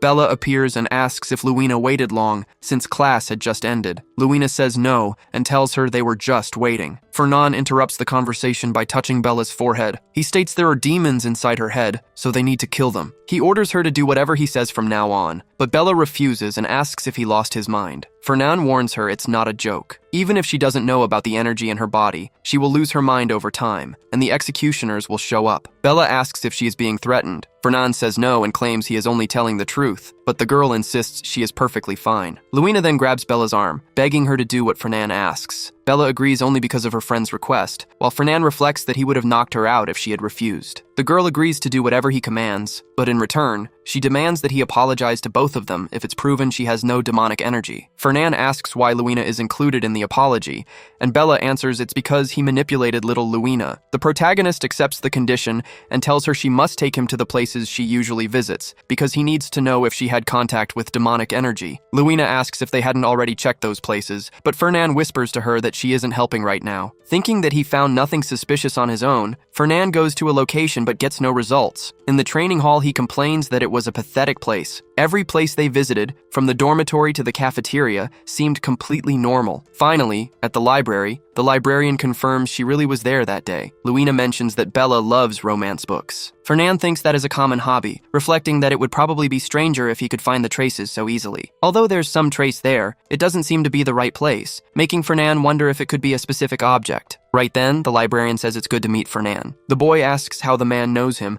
and the librarian answers that, being a merchant, he's already bought some items from him. In a different room reserved for guests, which Fernan explains is the best place to avoid other people's eyes, Bella asks if that cafeteria is inside the guild, since she's never seen it. Upon opening the door, Luina gets a sad expression when she sees Jace, who greets them and blesses them with the faith of mana, making Bella shout that she believes. Fernan asks if the saint brought what he requested, and Jace confirms it, warning there will be no refunds or exchanges after use. Bella asks what he's doing there, and Fernan explains that Jace is going to prove there's demonic energy inside her, leaving her wondering how that will be done. Jace explains they prepared for this scenario due to a prophecy about the return of demons, stating that detection artifacts are the most precise tools for this. He asks for the girl's name, and she introduces herself as Bella Hoenn, a second-year knight. Jace asks her to hold a ball with both hands so the mana can examine her body. Seeing Luina's doubt, Fernan states he trusts Jace. Noticing Bella's hesitation, Jace tells her not to be nervous, whispering that he doesn't believe in her infection and is only there for the payment. Bella decides to put her hands on the object to get it over with and receive their apologies. A bright light shines, making Jace open his fox eyes and comment that the color of the ball changed. Bella asks if the change means she doesn't have demonic energy, but Fernan clarifies it's the opposite, since the artifact changes color when detecting an evil presence. Bella reacts, saying that's impossible, and Fernan tries to calm her down, but Jace starts a prayer to the dragon god to purge the evil, conjuring a fireball to send Bella to hell. The girl screams Jace's name as the sphere falls, but Luina manages to block the magic using her sword. Jace shouts that he's going to take her life. A few moments later,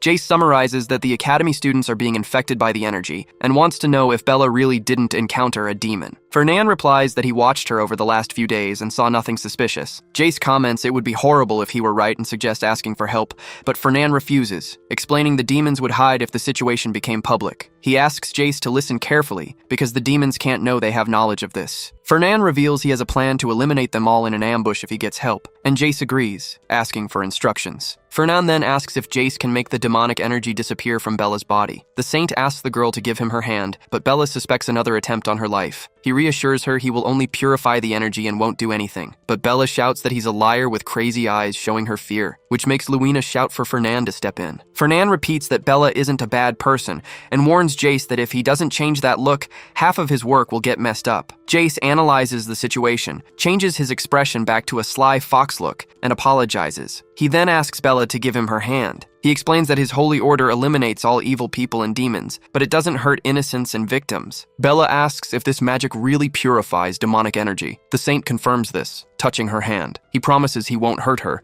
though he warns she will feel a slight burning sensation inside. After that, Jace says he cleared all the bad energy, leaving Bella unconscious on the floor. A few minutes later, Luina points out that the building is strong since it didn't collapse from Jace's spell. Fernan explains that he built the place to be shockproof, but he wants to know if Bella is okay. Luina confirms she is, and says her friend will wake up soon, suggesting he carry her to the dormitory. Fernan tells her to wait and pours wine into Bella's mouth, explaining it will look less suspicious if she seems drunk. When Luina replies that being associated with demons would be bad for her friend's reputation, Fernan orders her to cover Bella's Bella's face with a cloth. Luina thanks him for the help, and the protagonist reflects that this resolves his business. He plans to use Jace to find and purify all humans infected with demonic energy, minimizing the chaos and preventing what is coming from the demons. Next, he decides to prepare things for the yacht club meeting, remembering he investigated the suspects from the guild and found one who became an employee. He doesn't know if they're working with demons, but he considers this the most natural scenario to plan without raising suspicions, since he knows the future. If everything goes according to plan,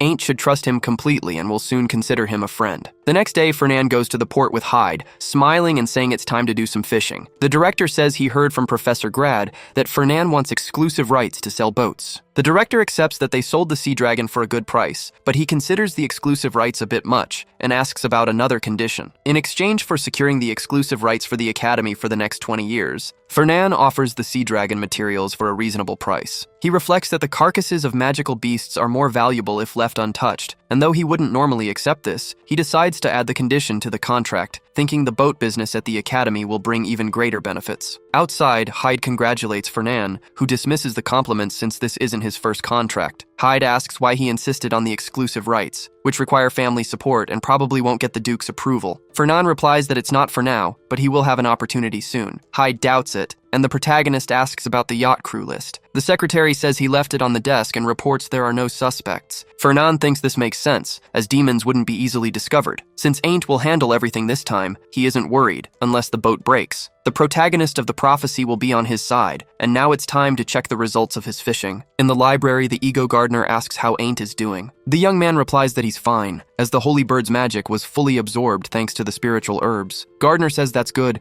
and they should replenish his magic by selling the adamantite for cash. Ain't points out that it's good to have a rich ally and asks what Gardner thinks about making Fernan his companion, surprising the ego. Ain't repeats that he's rich and it would be better to have him on their side. Gardner agrees it's not a bad idea, as they will realize the gravity of the situation. Ain't replies that it's better to show this to Fernan in person, but admits he has never seen a demon or a vile creature before. Gardner assures him that demons exist and will show themselves, but advises him not to trust Fernan completely. He explains that the Fillenbergs are known for making deals with demons just for profit, which makes them bad to deal with. Ain't disagrees and claims his son-by Fernan would never do such a thing. Ain't notices something different and tells Gardner to hide quickly. Then, Veloci Vienderk, the top student of the Knights, appears and calls out to him. Ain't asks why he is looking for him, and Veloci reveals he got an invitation to the yacht club. He explains they said he could bring a guest, so he thought of bringing Ain't. Veloci adds that a member's recommendation is needed to enter, and since Ain't is an Armian, he meets the qualifications. While Ain't repeats the information, Gardner comments that if the club is gathering rich people, Schwaben must be involved. The ego figures this guy is trying to drag them into trouble, and that everyone tries to keep their distance from him because of the Schwabens. Ain't thinks it is better not to go and tries to turn down the invitation, but Gardner tells him to wait. The ego explains that if the destination is the yacht club, they must go to the ocean, because there is an arrangement left by his ancestor there. Veloci asks if he is going, and Ain't confirms, saying he just needs to know the date and time later. The knight accepts and turns to leave. Meanwhile, Gardner claims that if everything goes as planned, he will use the Seung Wang arrangement at that location. Ain't asks how many of those exist, and the ego replies that the more the better to deal with demons. In another place, Fernan hands an invitation to the yacht club to Lunia. The girl comments she lived long enough to get an invitation from someone who previously tried to block her participation. She mentions that Bella is also a member of the yacht club, leaving Fernan a bit confused. He reflects that he was blocking Lunia's participation and that he should pressure her using the debt. However, he admits there are less qualified people than her in the club. Lunia asks why he suddenly changed his mind, and Fernan reveals he found traces of a vile creature. He explains he received information that something is going to happen at the club, so he set a trap. Lunia says that is perfect, and she will never forgive what they did to Bella, as it is time to have her revenge. Fernan praises her attitude and asks if Bella woke up yet, but the girl says no, even after a whole day passed. Both wonder if Jace burned her out of anger. Then, Fernan stands up and says it is lunchtime and they should go, leaving right after. At that moment, Varen appears, sits on the ground, and looks down fearfully, wondering how he ended up like that. He remembers he was the proud heir of the Kalbunders and the second best in the combat department, but ended up defeated by the seat of the Armian to become the head of the family. Because of this, he was abandoned by the prince he considered his support, and also by Veloci, whom he wanted to be friends with, and who currently received the invitation to the yacht club he wanted to join so badly. Varen laments that the spot should be his, and that he should have gotten the invitation, blaming the Armian bastard for everything going wrong. Suddenly, Ain't approaches and asks if Varen wants to have lunch with him. Varen asks what he means by that. Ain't says cheerfully that he looks lonely, but this makes the young man stand up, claiming it is his fault. The blonde boy is confused, and Varen insists that because of Ain't, he was abandoned by the second prince, and since then, nobody wanted to be his friend. Varen realizes he ended up telling everything by accident,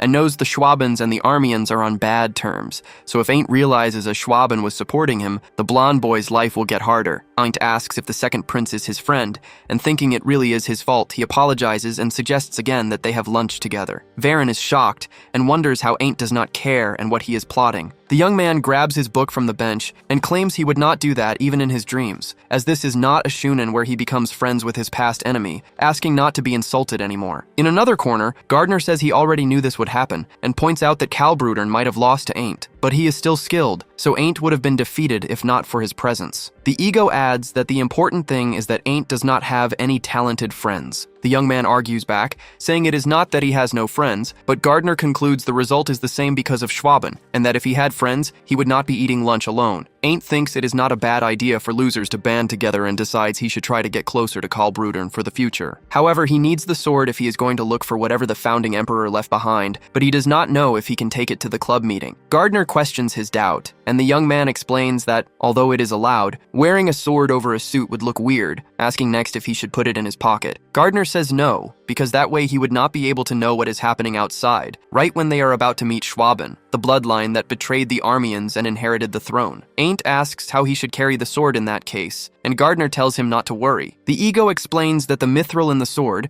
besides absorbing souls, can shrink the ore, reducing the weapon to the size of a pen. Ain't is impressed by the possibility, and Gardner suggests putting the object on a necklace, claiming that no one will notice, and that this style was trendy in his time when all the women loved it. Ain't fires back, saying that is tacky, crushing the Emperor's spirit, who grumbles that today's youth do not understand what is cool. At the Fillenberg mansion, Hyde reports that he has the Scarlet Tortoise on standby as ordered, and they will act as soon as the monsters appear. Vernon asks about the recording orb, and the secretary answers that everything is on the cruise, allowing them to keep an eye on the demons. Hyde asks if they really infiltrated the Merchant Guild, admitting that, although he knows his master is not lying, it is still hard to believe. Next, he ponders that he needs to find out where the information that demons exist in this era came from, and Fernan only replies that he has his ways. The protagonist states that just because his subordinates are his arms and legs, it does not mean they know everything that goes on in his head. Hyde asks if the information is about Jace Wines and the Order of the Dragon God, knowing a lot about demons. Fernan declares that the important thing is getting the demons, and his secretary asks what will happen after that. The protagonist explains that he will find out how they infiltrated,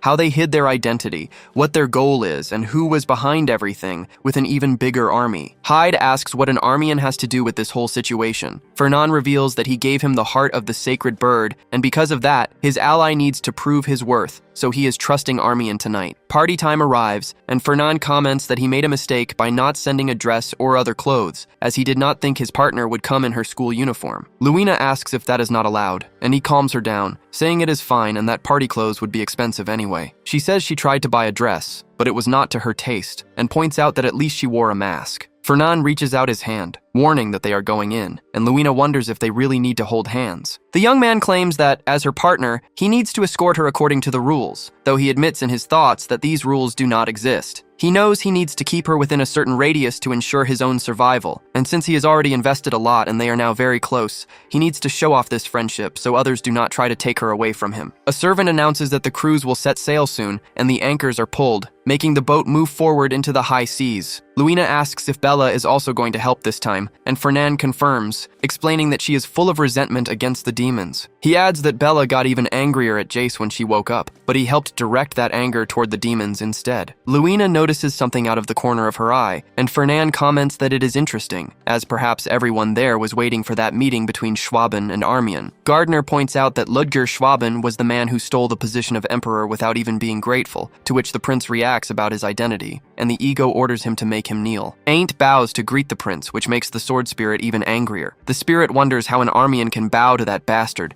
while the prince says that since they are at the academy, everyone is treated equally, and there is no need for etiquette. He adds that even so, Ain't should show more respect since he is his senior. Ain't replies he will keep that in mind, and the prince suggests he enjoy the banquet before walking away to greet other people calling him. Gardner asks how Ain't could act like that and claims he will never forget this day, but the young man warns him he had no choice. Feeling thirsty, Ain't decides to get a drink while trying to understand why Veloci invited him in the first place. Gardner suggests one of the three nobles is plotting something, and Ain't agrees there are many suspects. The spirit attributes the discovery to his own reasoning and analyzes the targets. Ludger Schwaben, as the second prince, must have something against Ain't and could be scheming. Fernand Fillenberg is rich enough to turn the social club into a yacht club. Finally, Veloci Biendirk, successor of a renowned family, was too kind from the start. Ain't still cannot figure out their intentions and thinks Fernand would not do something like this. Gardner then comments that if it is none of them, Veloci Biendirk might have simply gone mad. Ain't gets curious about who actually brought him there. Outside,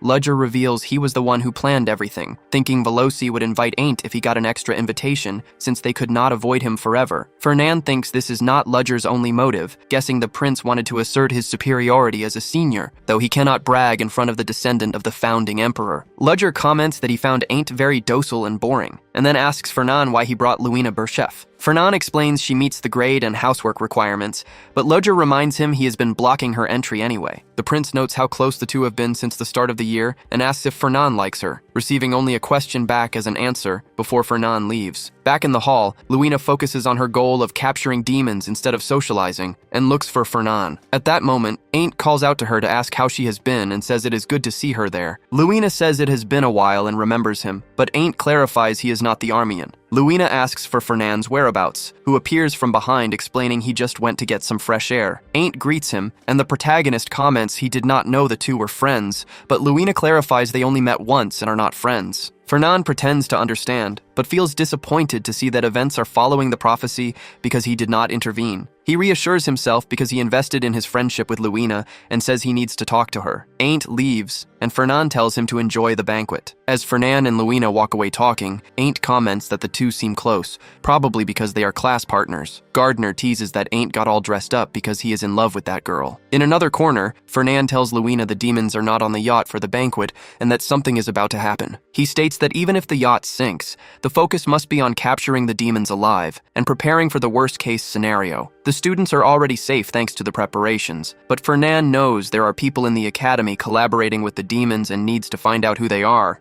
He reflects that he cannot tell Luina this, but he knows the demon ambush and the shipwreck are necessary for his plan to work. When the yacht sinks and Ain't gets trapped on the island where the founding emperor's will rests, the demons will attack. The moment he and Luina find them, events will deviate from the prophecy. Right after, the bartender offers Ain't a drink. Gardner asks if they can win the war against the demons with that kind of mindset. Ain't just says thanks and takes a sip from his glass. He asks the bartender how he knows his name is Armian. Suddenly, his danger sense triggers, forcing him to dodge an attack from below. The glass smashes on the floor, causing a panic. The bartender draws a knife. Ain't asks what is happening as the blade aims straight for his chest. The attack stops when the Emperor's sword flies out of Ain't's pocket, trying to slash the bartender, who quickly dodges. The sword floats around Ain't until he grabs it, controlling its yellow energy. Moving at high speed, he lunges for a direct slash, but the bartender dodges and slides behind his back, wearing a creepy smile on his previously kind face. Ain't says he has never felt this kind of aura before,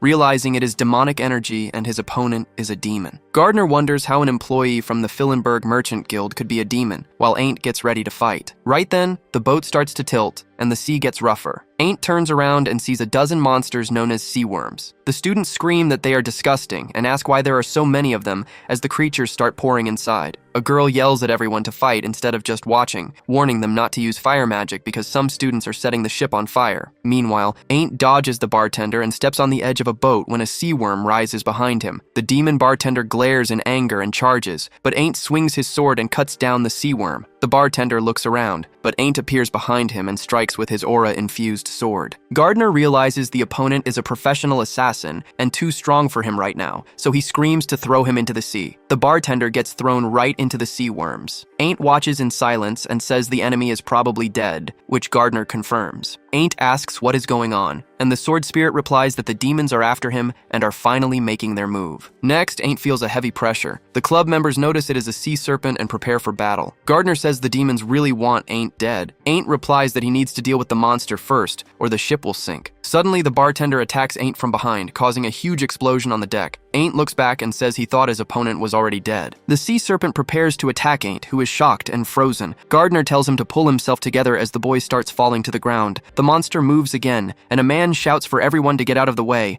right before a massive explosion caused by the serpent shakes the boat once more. On a drifting island, Gardner asks if Ain't is okay. The young man wants to know what happened, since he lost consciousness after the monster's attack. Gardner explains that the serpent's breath temporarily froze Ain't's body. Even though he fell into the ocean when the ship sank, the effect of the attack kept his temperature stable. Ain't asks if Gardner can do that too, and the ego explains that the sword doesn't just seal his soul, it was made to support the successor in every possible way. Gardner reveals they are at the place where the founding emperor left an item for Ain't. He says they got lucky that the island they stranded on is the very one they were looking for, suggesting the emperor guided them there. Gardner says they need to get the item before the rescue team arrives. Ain't asks if the others will be okay, but the ego replies that it was a club with the greatest geniuses of the continent. While they talk, Gardner imagines the sea serpent is sinking into the ocean, but something approaches. Ain't turns around as he senses a murderous energy and dodges a strike. He comments that the enemies are determined to take his life, but wonders why there are now two of them. Gardner warns him to be careful,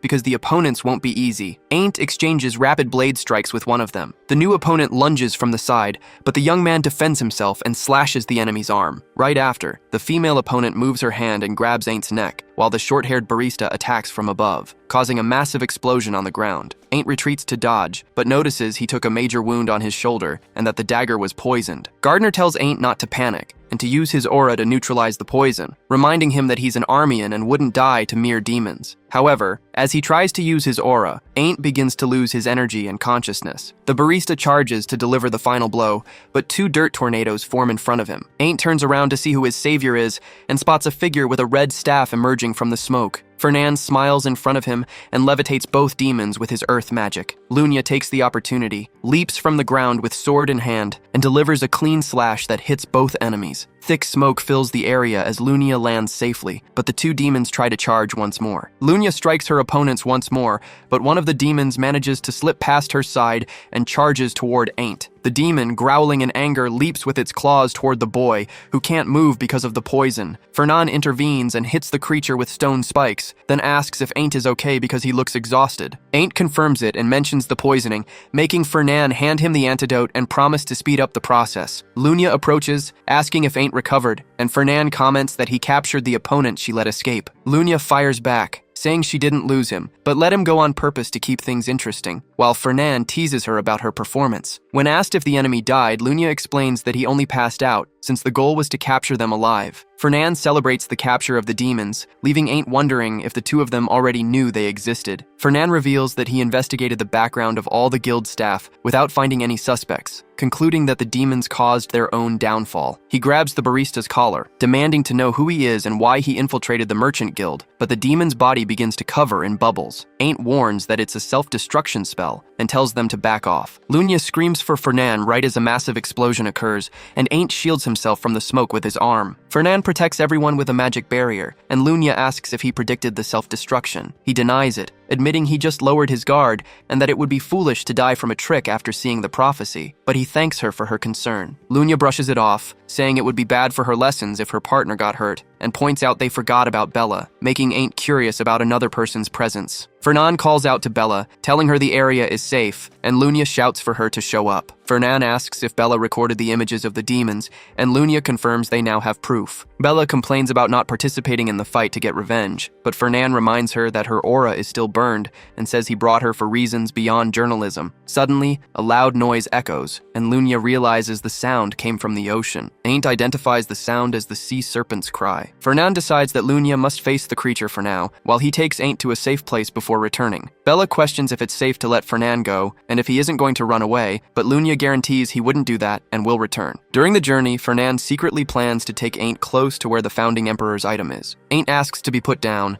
saying he can already walk, and Fernand agrees. The boy gets down quickly and thanks him for the help. Fernand says that place is safe because it's far from the beach and suggests they rest, but Ain't warns that the sea serpent isn't an easy monster to defeat. The boy explains he'll join the fight as soon as the poison leaves his body and that he needs concentration to use his aura and detoxify. Since the area is deserted and good for that, Fernan agrees it would be great. Ain't then asks Fernan to tell the truth, claiming he already knew everything, and mentions the prophecy. Facing Fernan's doubt about what he means, Ain't explains the founding emperor predicted the demons would return to the world. Being a descendant of the emperor, and having discovered this only recently, Ain't questions how the other man already knew about the prophecy, but Fernan thinks to himself that he actually didn't know anything. Ain't comments that Luina also seemed aware, and asks if some of the electoral houses know the prophecy, deducing that's why Fernan was quietly preparing. Seeing the boy's certainty, Fernan thinks it would be bad to tell him he's wrong, and simply explains he discovered the evil species while tracking it, without knowing about any prophecy. Ain't questions how he knew they were demons, and Fernan clarifies he ran into them a few times and felt an unpleasant energy, which led him to investigate with Luina, because it didn't seem like a normal case. Just then, a distant explosion catches Fernan's attention, and he realizes the others are fighting alone, and decides they must hurry, leaving the details for later. Gardner tells Ain't to go left, pointing out the poison is almost gone, and that he must find what the founding emperor left behind, which shouldn't be far. He comments it was a lucky coincidence they ended up exactly on the island where the item is kept. When asked by Ain't why he stayed quiet during the conversation with Fernan,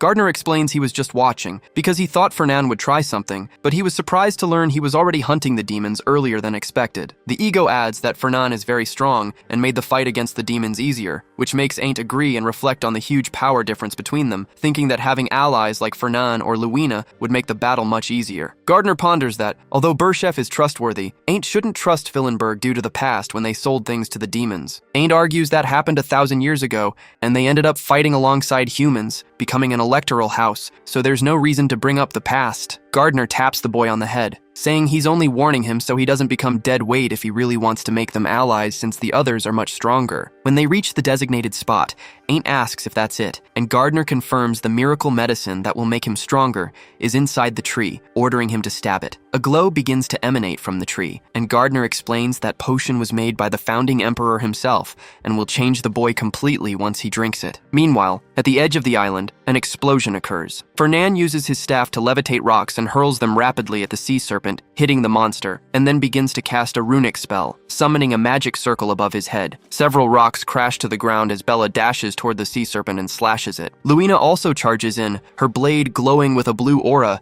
and tries to strike the side of the monster. However, Luina's blade barely scratches the creature, and even though she pushes harder, she can't hurt her opponent. Luina backs away and warns she can't cut through the monster's skin, and Bella adds that its hide is too tough. Fernan points out that throwing boulders didn't do anything either, concluding that taking off the serpent's head isn't a viable option. Bella asks if there's another way to defeat it, and Fernan explains that because of the demonic influence, the creature won't die even after taking injuries. He claims the monster needs to take massive damage to die, and right then, a yellow light shoots out and hits the sea serpent's neck. The two girls are shocked to see that Ain't caused that damage. Fernan smiles, thinking that was exactly his plan. The founding emperor created a special miracle medicine in case his descendants didn't have an affinity for the light element. It could rebuild the body and force this affinity so the descendant could learn the Armian secret sword technique. However, if someone who already had a light affinity took the medicine, their aura would simply be strengthened, and that's exactly what happened to Ain't. Now, Ain't can perform the Armian sword techniques almost perfectly, delivering another slash to the serpent's eyes and severely wounding the monster. Fernan remembers that ancient texts describe the founding emperor's swordsmanship as humanity's hope to drive away despair and darkness, a radiant sword that lights up the world and touches the soul. Everyone there thinks it's truly incredible, and that the historical records weren't exaggerated. Fernan concludes in his thoughts that Ain't isn't just an Armian, but also his trump card in the battle against the demons. With the demon's body collapsed on the ground, Ain't comments that it's incredible, and Fernan praises him, saying the Armian swordsmanship is as good as the story said, thanking him for saving them. Ain't blushes and replies it was nothing, since he only landed the final blow and could only kill the monster easily thanks to Fernan's support. Luina says they can go home now, and Bella asks how they're going to get out of there. Fernan says he already sent a signal and someone should pick them up soon. Fernan mentions he wants to take the serpent's corpse if possible, and Luina and Ain't agree. Bella, however, argues that she helped in the battle and wants to split the spoils, but she goes quiet after Fernan replies that she's in his debt. She tells him to just take the body, and the protagonist says he understands there are no objections. Ain't says Fernan was asking about that and is also trying to hunt the demons. Fernan explains that the existence of people corrupted by demonic energy means real demons will eventually show up. Hearing this, Ain't declares he wants to help him too. Fernan thinks he was wondering how to get the young man on his side and didn't expect everything to go so well, considering his plan a complete success that checked off his entire to-do list. Exactly as planned, time passes, until Hyde says the sea battle classes have been established and they're now receiving orders for the ships. Fernan was making a lot of money. Because of this, his butler asks if he knew this would happen, noting that the timing is perfect, and asks what the young man is doing. Fernan explains it is the blueprint for an ego golem, a project he couldn't work on until now, and he wanted to get ahead on it while he had free time. He then asks if his subordinate found out how the demons entered the Merchants Guild. Hyde reports that they seem to have entered a few days before the yacht club meeting. He asks the employees if they didn't find the sudden appearance of new colleagues without warning strange, but everyone claimed they had always worked with them. Hearing this answer, Fernan deduces that the employees thought the newcomers had always been there and asks if this was caused by magic. The butler confirms, assuming it was psychological magic, since analyzing the mind and soul is the demon's specialty. Fernan ponders that although a demon is capable of such a spell, it still doesn't explain the prophecy. After that, Hyde informs him that the confession spell wouldn't work on the captured demons, so he locked them in the basement. Fernan authorizes hurting them if necessary, and says he needs to go to class asking if there was any other message. Hyde then reports that the Duke sent a message warning that the Freedens are going to provide spirit stones and world tree leaves to the Academy. The transport of these valuable items was always delegated to third parties, but the friends chose Fernan to be responsible for the shipping. The young man questions the decision, getting a bad feeling about the matter. At another time, Bella talks to Lunya about being shocked by the situation, believing in the corruption of demonic energy, but still having doubts about the demons. She asks why Fernan recommended not telling the Academy anything, and Lunya explains that they don't know who is an ally or an enemy, showing total trust in the boys' plans. Bella comments that this explains their partnership, since she thought it was strange for anyone to be friends with Fernan. She mentions the rumors that Lunya had only approached him for money, but now she understands that the real reason was to hunt the demons. Bella praises the attitude of cooperating with someone you hate for the greater good,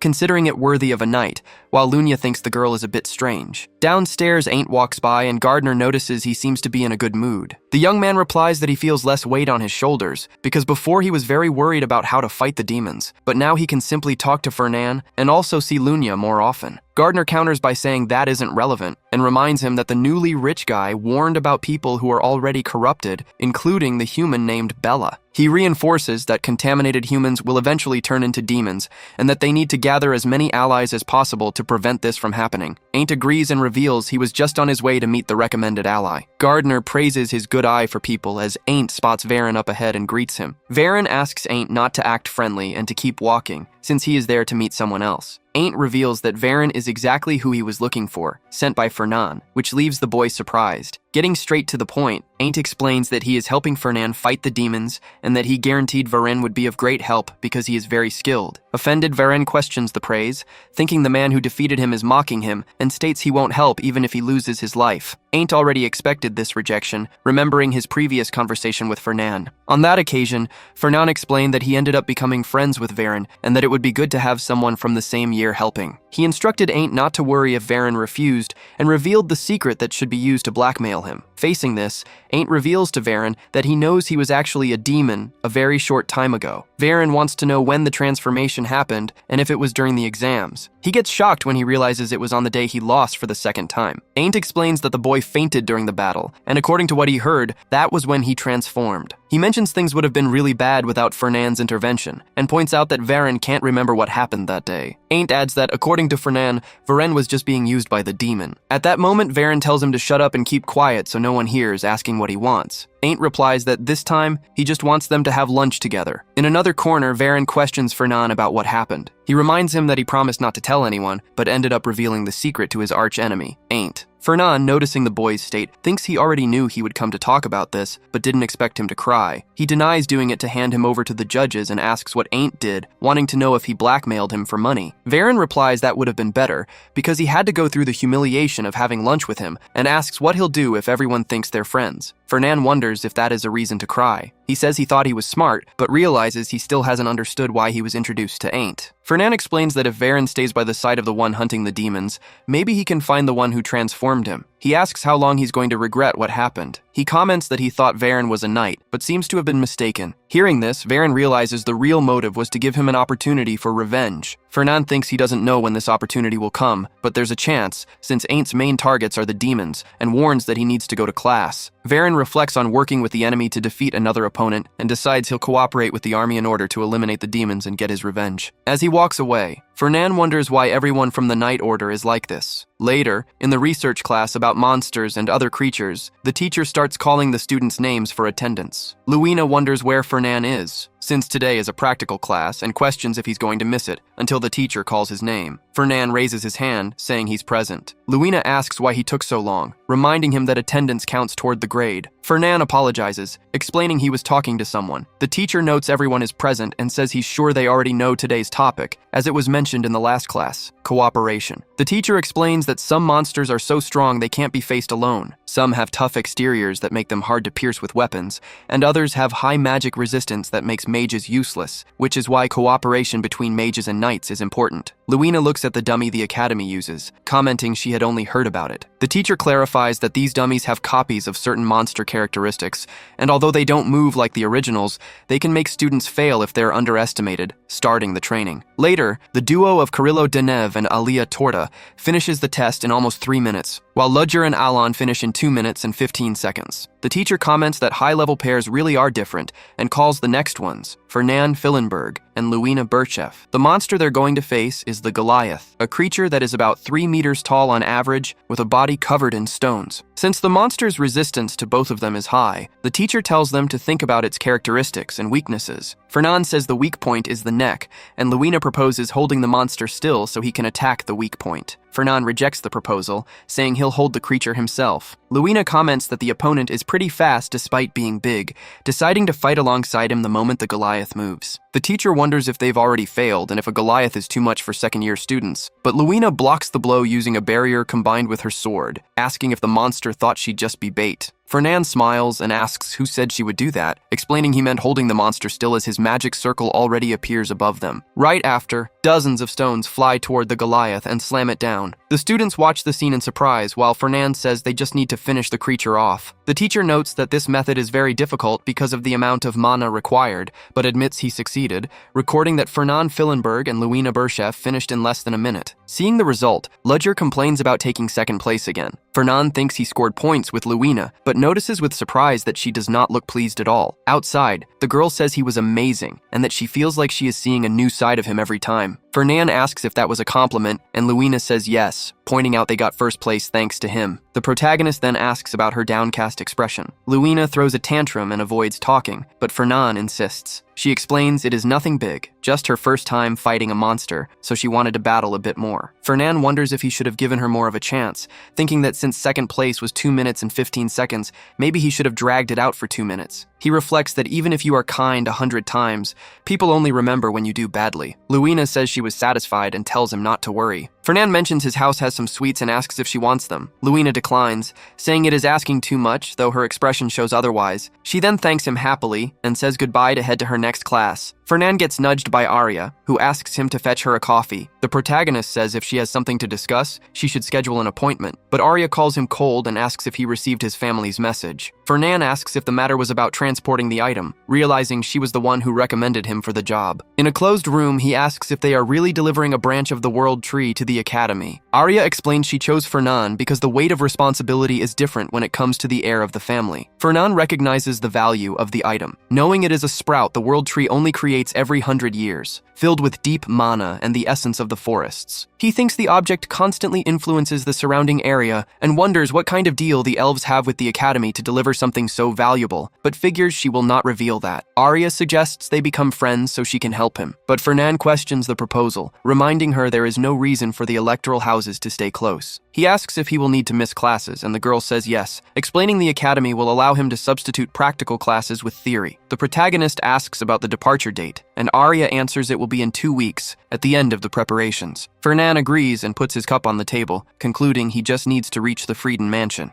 The cup falls to the floor right after. Fernan suffers shocks caused by memories of the prophecy, realizing that was the day Andromalius descended. He wonders why he is seeing this prophecy he already knows again. Looking to the side, he sees crimson skies, people going mad with demonic energy, a demon descending to Earth through a rift, and the branch of the world tree at the center of it all. Ain't says the branch is the resource used for the summoning circle. He mentions he heard the item was brought to the academy and corrupted by demonic energy, but points out the object was transported by the Golden Turtle Merchant Guild. Ain't connects this to the previous yacht incident, declaring that the wealthy generation of the Fillenbergs were traitors to humanity, which made the situation suspicious if the information was true. Fernan decides he'll never forgive the Fillenbergs, thinking he isn't working with the demons. Returning to the present, he holds Arya's hand and asks her to wait a bit. The girl asks if he's okay and suggests he let go of her so they can resolve this, but Fernan says no and claims the guild isn't doing the transport. He wonders to himself why he's getting involved in this situation again. Later, at home, Hyde claims the plan won't work. This was the Duke's decision, and Fernan reflects that the prophecy didn't explain how, when, and where the World Tree branch gets corrupted. Since the Academy and the Frieden family have tight security, the young man deduces the contamination must happen during transport. He wonders how he's supposed to stop this without even knowing the source of the contamination. Besides,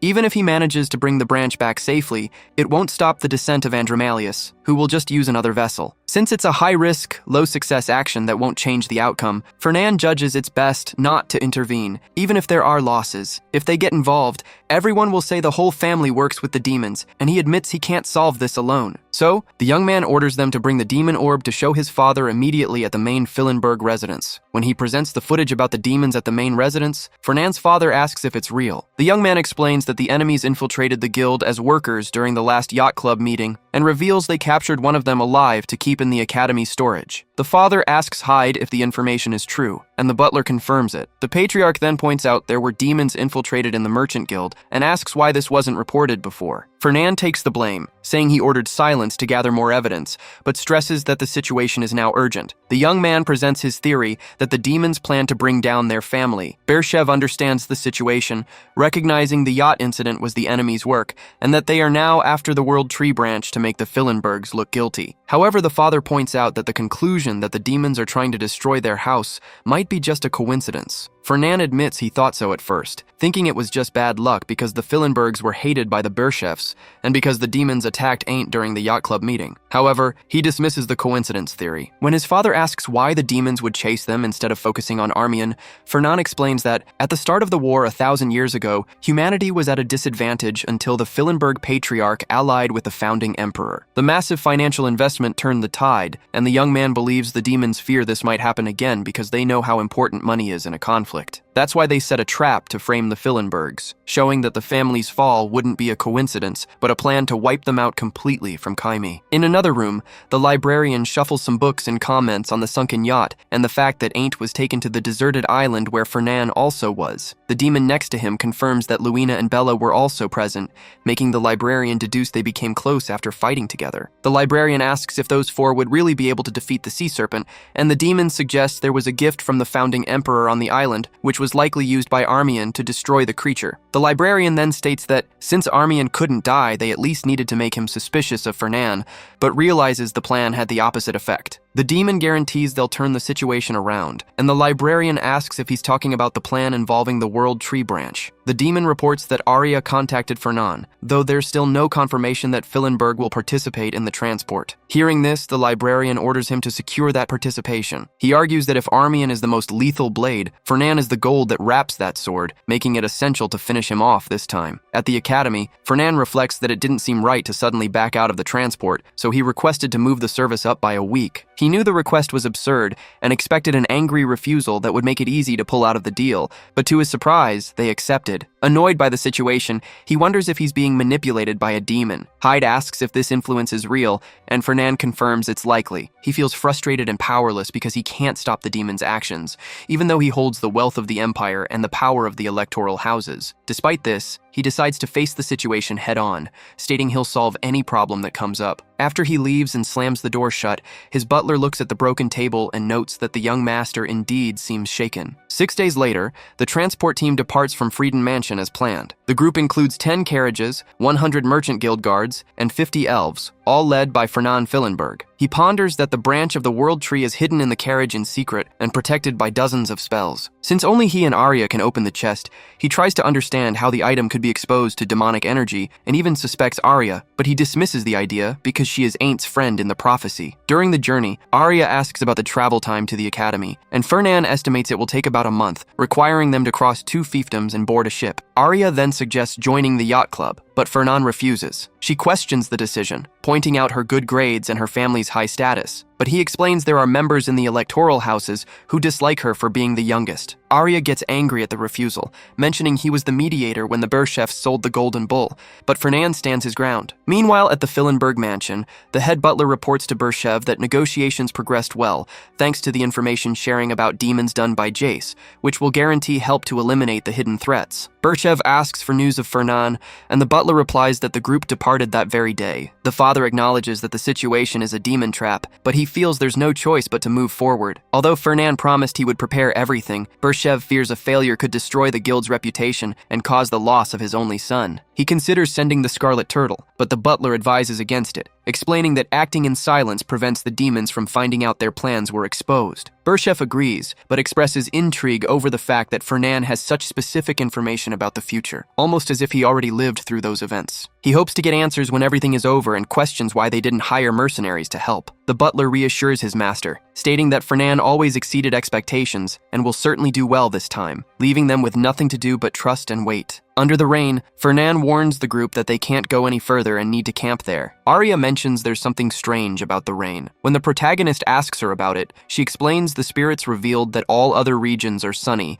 making this the only place with such a storm. Fernan asks if the phenomenon is artificial. Arya agrees, suggesting someone is trying to get in their way, which makes the young man think this is definitely the work of demons. Since the prophecy said they'd arrive safely at the academy, he figures someone managed to infiltrate the group and contaminate the world tree without anyone noticing. While Fernan wonders what the point of keeping them trapped there in the storm is, a bolt of lightning strikes right next to them, making the carriages lose control. Right after, Arya and Fernan fall off the bridge, but he quickly pulls out his staff and casts a rock magic to hold the entire structure. With the merchant group split in two, Fernan shouts that the branch of the world tree is there and orders Arya to make sure the carriages don't break. The girl asks which carriages he's talking about, and the protagonist replies he means all of them, but she can't stop the fall. Underground, Fernan estimates they fell about 40 meters and realizes the demons plan to take the carriage this way. Although the carriage with the branch of the world tree fell with them, he's relieved nothing worse happened. Arya asks what they should do, and Fernan replies they need to get back up, but a demonic presence appears behind them and charges quickly. Thinking the situation was too easy,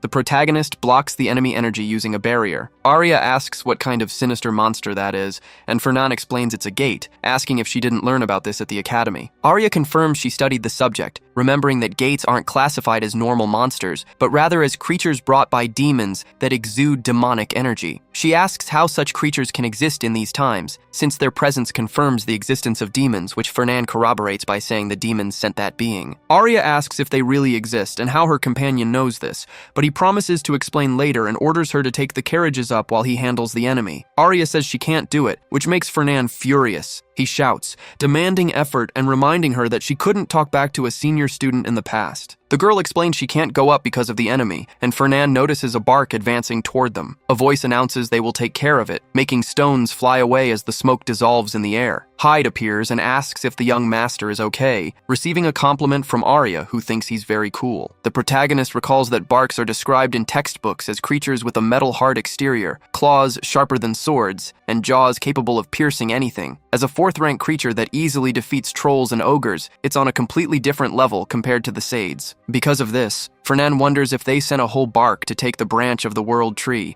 and if the enemies are trying to take his life instead of just bankrupting him. Fernan asks if Hyde can defeat the creature, and his ally replies it won't be easy, but he can do it if he has enough time. The protagonist says he'll buy him some time, and Hyde immediately jumps away. Arya asks where he went, but Fernan tells her to pay attention and protect him and the world tree branch from the Sades while he fights. She asks if he's really going to fight that thing, and the young man warns her that if she wants to stay alive, she should just do what he says while he plans to call James. The bark charges quickly toward them, making the protagonist unleash purple energy from his staff, summoning his golem. the summon holds a sword and throws the bark far away, leaving Arya surprised and wondering if that really was a golem. The golem blocks the creature's strike, and Arya thinks she knew Fernan had the money to make golems, but controlling one as a mere sophomore is extremely difficult, concluding he is better than she thought. Right after, the golem jumps over the monster and delivers a heavy hammer strike against it. The bark tries to defend using its claws and bites the golem's body, making Fernan lose some of his concentration. The protagonist complains about the situation, wanting to know what kind of monster that is as the lizard keeps advancing. The golem emerges from the summoning circle again and strikes the creature. Arya thinks he had another golem and gets even more surprised, but now Assad is right in front of her. She tries to block the enemy using a barrier,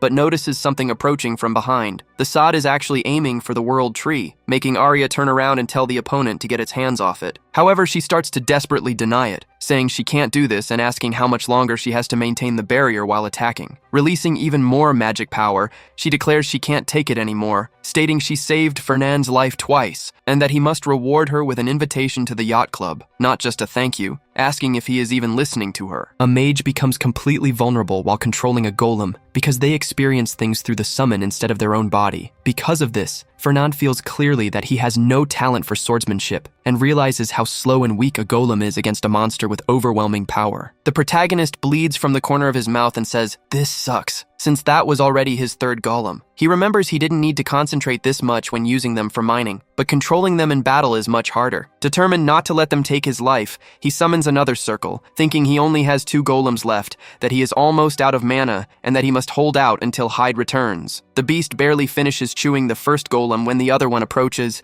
making the monster spit it out quickly. Realizing he's no good with swordsmanship, Fernand decides the sword will only get in the way and chooses not to use it. Instead, he focuses all his senses on the golem to feel it as if it's his own body. The Barca charges quickly at them, and Fernand moves the golem's fist in sync with his own, making the two forces clash. Seeing the impact, Arya screams that the place is going to collapse at this rate. The fist of Fernand's golem begins to shatter, getting obliterated by the monster like it's mere stone. However, another golem appears behind the enemy and easily kicks its neck, throwing the Barca far away. Giving no time to rest, the golem lands a punch straight into the monster's stomach. Fernand wonders if this is it, questions how Hyde is doing, and shouts to ask if it's going to take much longer. At that moment, the energy from Hyde's sword comes down from the air with a strike that makes the Barca bleed. With the monster writhing in pain, Hyde stabs his aura-coated sword into the creature, focusing his internal energy until it pierces completely through the target's body. The beast quickly notices the golem's presence and tries to get up to fight back, but Fernand warns that this was his last golem and finishes it by severing the Barca's head from its body. Fernand comments that the monster was too slow, but laments losing 4 of his incredibly expensive golems, to which Hyde replies that he did what he could. Fernand points out that he had only asked for a little bit of time, but Arya shouts a warning that the situation isn't over yet if he wants to help. The severed head of the monster starts acting weird, and something begins to bubble inside it. Hyde moves quickly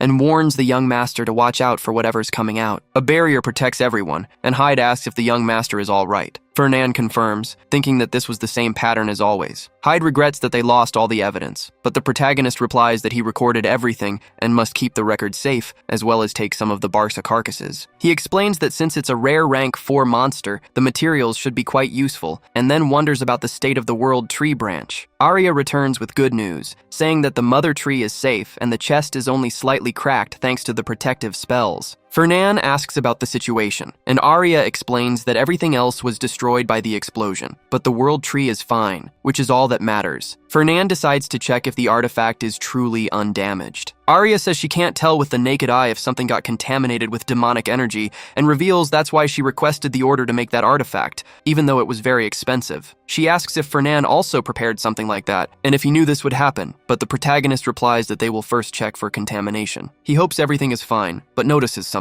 Since there were records of impure energy in the world tree, Fernand realizes it really got contaminated, thinking he went through all that trouble just to protect it. Right after, Arya breaks its branch and warns that they can save it if they just cut off the contaminated parts, telling him not to underestimate the world tree's vital force. She explains that all they need to do is break those parts off cleanly, though she admits it is a bit difficult, while Fernand warns she should not touch it like that. The girl asks Hyde to help with this, starting an argument in the group until the work is finished. Fernand comments that he was relieved, but now the tree looks too empty, feeling that the obvious cut will make people realize there was a problem during transport. Arya asks if he really wants to hide this, and argues that it does not do any good to ruin the Fillenberg family's image if people find out, but the protagonist explains his real goal is to hide the fact that they encountered monsters. Arya argues that the attack is proof that demons are active and people need to know, but Fernan reinforces that this was exactly why he had to keep it a secret, since the demons could go into hiding. He explains that if they hide what happened, she will become his ally and they will fight the demons together. Arya thinks this means sharing a secret with another electoral house,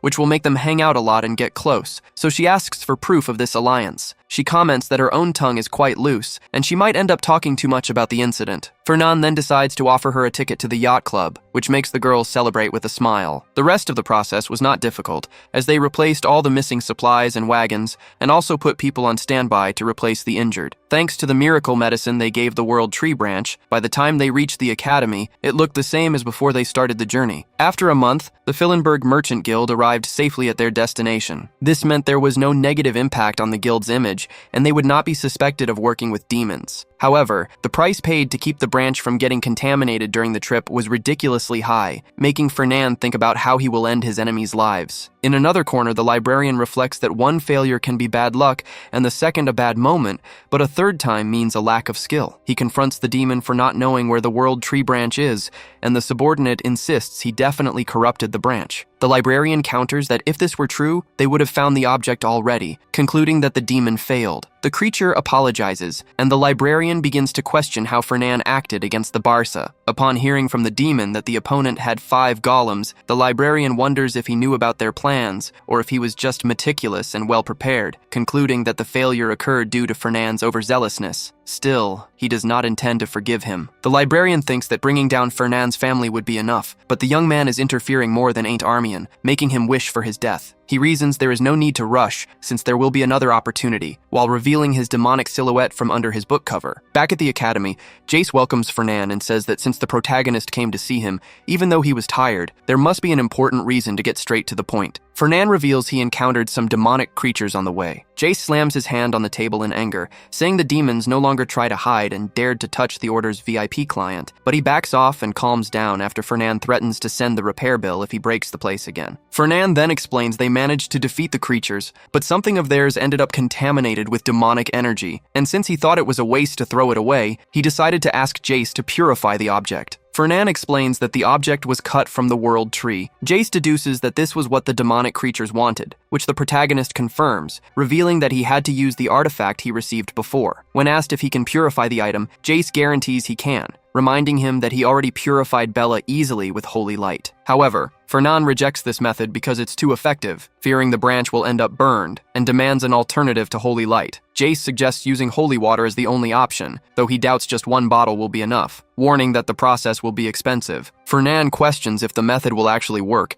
and the mage admits he'll only know when he tries, since he's never done this procedure before. Because of this, the protagonist hesitates to spend money without guarantees. Jace asks for a vote of confidence, but Fernan, putting his tea on the table, expresses concern that the Order's reputation will be damaged if the public finds out the holy water failed. The mage admits he was arrogant, and explains that, although the Order is prepared to deal with demons, the lack of appearances in the last 1,000 years left them without practical experience. He laments the lack of a test subject, at which point Fernan reveals he brought the corpse of a Barca, a 4th-level demonic creature. Jace realizes this is the ideal opportunity to test the holy water and get detailed data, but argues that this alone won't cover the costs. Fernan argues that demons of this level are extremely rare, and that the chance to research before demonic activity increases is worth more than the holy water. Jace accepts the deal, promising to find a painful way to eliminate the demons, while Fernan stresses that his priority is the purification of the branch. Jace asks if the object is safe, and after the young man's confirmation, theorizes that the creatures want the branch due to its strong mana, possibly to use it as a summoning vessel. Fernan is surprised by his accuracy, and Jace points out that the secret about the World Tree indicates the presence of an infiltrated demon, suggesting an investigation. Fernan warns that involving the Order's forces could cause a political conflict, since almost everyone who knew the secret holds high positions at the Academy. Jace mentions the Pope's concern about demonic infiltration in the institution. The protagonist guarantees he isn't sitting idly by, and that there are guards protecting the branch, reasoning that as long as the demons insist on the summoning, they'll try to corrupt the object. which will make it easier to identify the traitors. Days later, Lunya asks about the progress of Fernand's studies. He replies that the guides left by the seniors make the work easy, and she comments that he is choosing the easy way out. When asked about herself, the young woman says she did well, but regrets losing first place in the partner class because of her own mistake. Fernand encourages her to win today, just as the teacher approaches, asking if everyone has arrived. The teacher explains the rules for the final exams, informing them that the students will be split into 4 teams. The victory goes to the group that eliminates the most pairs or captures the most enemy flags. Since they belong to Team 3, the teacher tells everyone to memorize each other's faces and choose a leader, asking if anyone wants to volunteer. Seeing the silence of the shy students, Fernand figures Lunya would volunteer. He thinks it makes no sense to take the job,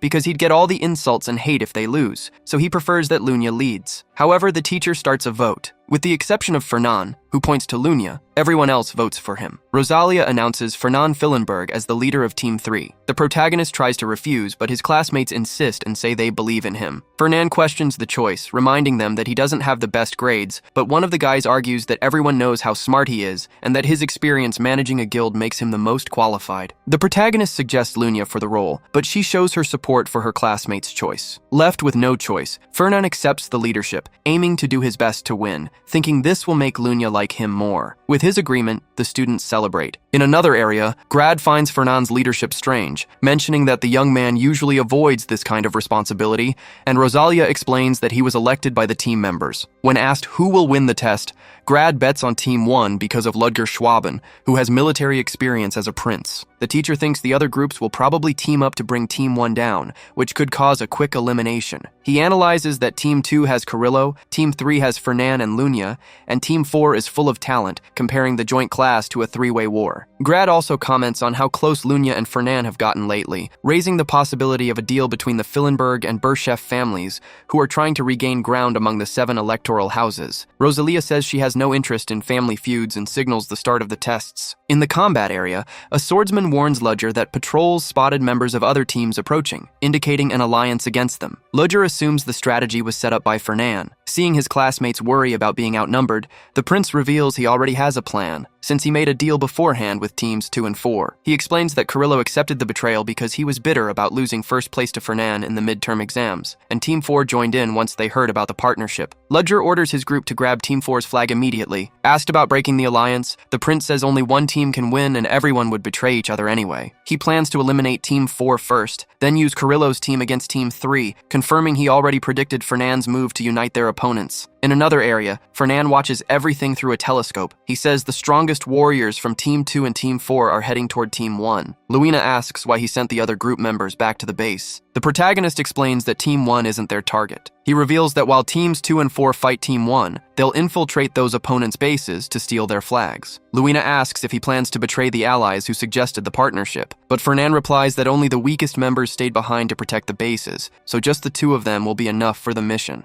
Luina stands up and says she doesn't like this plan. She wants to know which base they'll invade first. Fernand interrupts her and asks if she thinks he's a coward for betraying the alliance, since it goes against the knight's code. The girl replies that he's the leader and she'll do what he orders, because the important thing is to get first place and do well on the exam, without caring about using cowardly tactics. Hearing this, Fernand thinks that she always comes in second place because she cares too much about justice. Luina adds that she prefers to be a fair winner than a cowardly loser. The protagonist says she seems to be suffering because of this, but the girl denies it, though she quickly changes her mind and complains about acting so predictably. Fernand claims she'll be a laughingstock if she tries to prioritize honor and justice in this exam. He reveals he's sure that Teams 2 and 4 already betrayed them, and that Ludger probably made his move in advance. When the girl asks how he knows this, Fernand explains he'd do the same in his place, since he knows his opponent well. The protagonist deduces that Ludger will try to get rid of them with the help of Team 2, will attack Team 4 first, and has already sent his strongest warrior to secure the flag at their base. Fernand concludes that this messenger is Elon Donnertz, which means he's isolated now. Fernand's plan from the start was to target Elon Donnertz, because eliminating him alone will allow them to defeat the biggest threat, Ludger, later. Meanwhile, the students from Team 4 are ordered to head to the waiting area. The group members complain about being eliminated right after the promise of an alliance,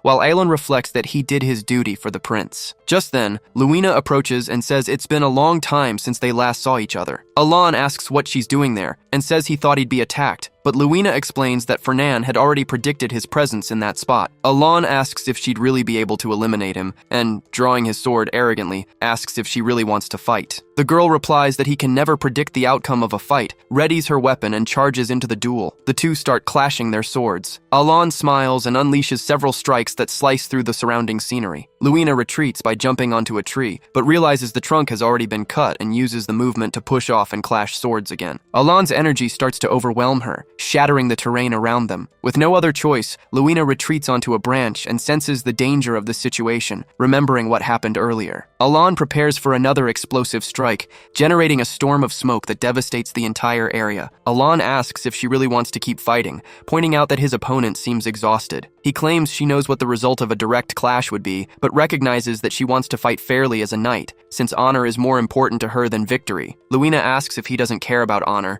and Alan replies that honor is important because he's also a knight, but it's ridiculous to try to keep it without having the strength to back it up. Luina fires back, saying he talks as if he's already won the duel. Luina told Alan he could never predict the outcome of the fight, as black mana crept up behind him. Alan tried to block the energy, but the impact blasted him back, causing a massive explosion of smoke. He shielded himself with a barrier and realized he hadn't felt any presence at all. Fernan waited for his opponent to lower his guard from the very start, which was his original plan. The protagonist claimed he never lost to Luina. Wanting to make sure she was alone, he knew the enemy would drop his guard, having defeated Ludger easily because of this. The result would have been the same if they fought him from the beginning, but the battle would take longer, and Fernan didn't want to waste energy on him. Luina declared she'll live with more commitment and flexibility from now on, since victory is the only noble thing in war. Meanwhile, Team 1's members waited, but nothing happened. Carlos commented that Team 3 must have noticed them and run away, but Ludger found it strange, since returning to base at that moment made no sense. Wondering where Fernan was if they weren't there, a magic paper appeared in front of him. Ludger realized they went to finish off Alon and that he'd been tricked. Carlos asked about the prince, and Ludger explained that while he didn't know exactly what happened, Fernan caught him and knew he was the only one who could defeat him. Carlos headed to Team 3 along with the survivors of the other teams. He pointed out they failed to protect their flag, leaving only Team 2 and Team 3. Aliyah thought Team 3 would be at their own base,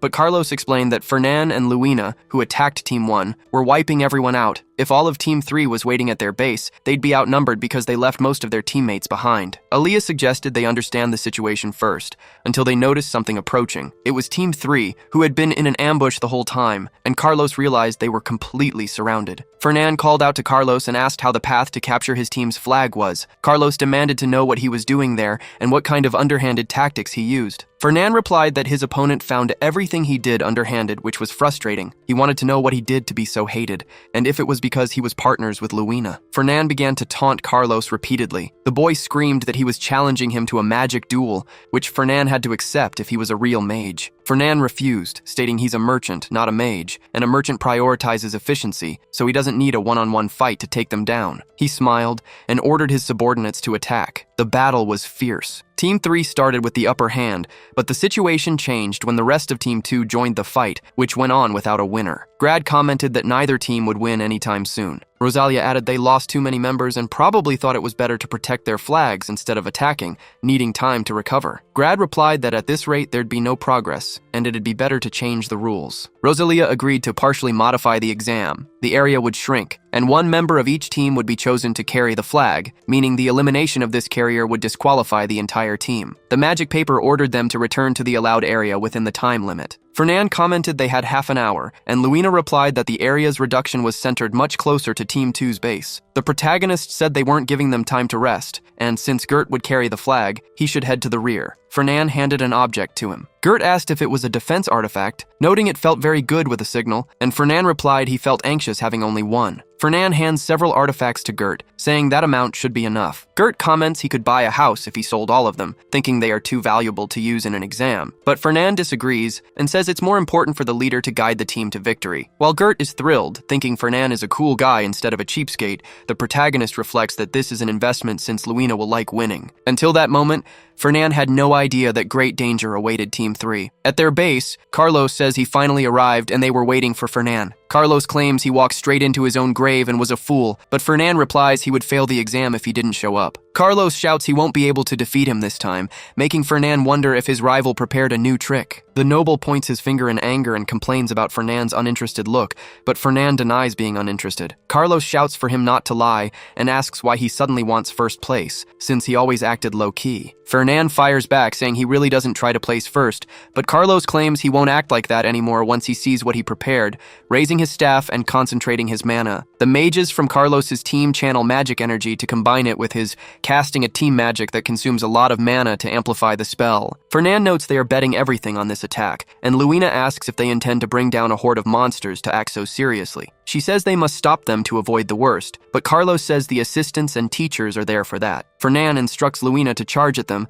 explaining that a team magic requires complex calculations, a magic circle, and a lot of time, so eliminating them before completion could work. However, Aaliyah interrupts with a sword strike, warning she won't let them pass, while the others shout to get the members of Team 2. Carlos announces it's already too late, because the magic is complete. Fernan realizes he used an artifact to shorten the spell's time, and admits he didn't foresee this. Carlos smirks, releasing mana and saying, Fernan isn't the only one who can use artifacts, as several magic circles form around them. Fernan readies his staff, orders everyone to fall back, and creates a massive barrier, unleashing his mana. Carlos screams for Fernan to go to hell and releases his magic while the protagonist concentrates. Sometime later, the protagonist comments it would have been bad if he hadn't broken the surface in time. Luina warns they haven't been eliminated yet, since the map is normal, and Gert barely survived thanks to the artifacts. Fernan asks where they are, and Luina explains the ground gave way and they fell. The protagonist suggests checking on the others, but the girl points at something right behind him. Fernan wonders as he looks at the wall and notices there is a seal there. Luina notes the seal belongs to the Armian house. The protagonist wonders if that is a message from the founding emperor and why he stamped the family seal there instead of hiding it, even putting the coordinates. Luina says it's a secret dungeon, and it seems the Armian house stored something important in the area. Fernan wonders why Ain't doesn't find these things in time, and decides they are going to tell him. Luina agrees, since the contents belong to his family, making the protagonist think he is happy she is the person by his side, because anyone else would have stolen everything on the spot. Luina urges him to hurry, because the exam isn't over. Meanwhile, Carlos celebrates that even Fernan must have lost his life to the attack, and that first place will be his. Suddenly, he notices the protagonist in front of him, and Fernan orders to finish him off. Luina grabs Carlos by the collar and beats him up, complaining that they almost lost their lives. Finally, Team 3 wins the fight. The midterm and final grades are combined shortly after for the results announcement, revealing that Luina got first place. Everyone looks at the report card excitedly, and Fernan congratulates her on finally reaching the top, receiving Luina's thanks. Fernan notices that Luina doesn't look happy, and she confesses she feels she didn't get there just through her own effort, since she wouldn't have made it without his help. She expresses her fear of being a burden, but Fernan replies that she's too uptight and different from kids these days. Luina reacts with irritation for bringing it up, but the protagonist tells her not to worry, claiming he never saw her as a burden. Surprised by his answer, the girl listens as he says he also got first place thanks to her help. Fernan guarantees she will get stronger if she keeps working hard, and Luina promises to put in more effort, hoping they will continue to be partners. Then her friends call out to Luina, and Fernan thinks she seems to like him more now. Luger puts his hand on Fernan's shoulder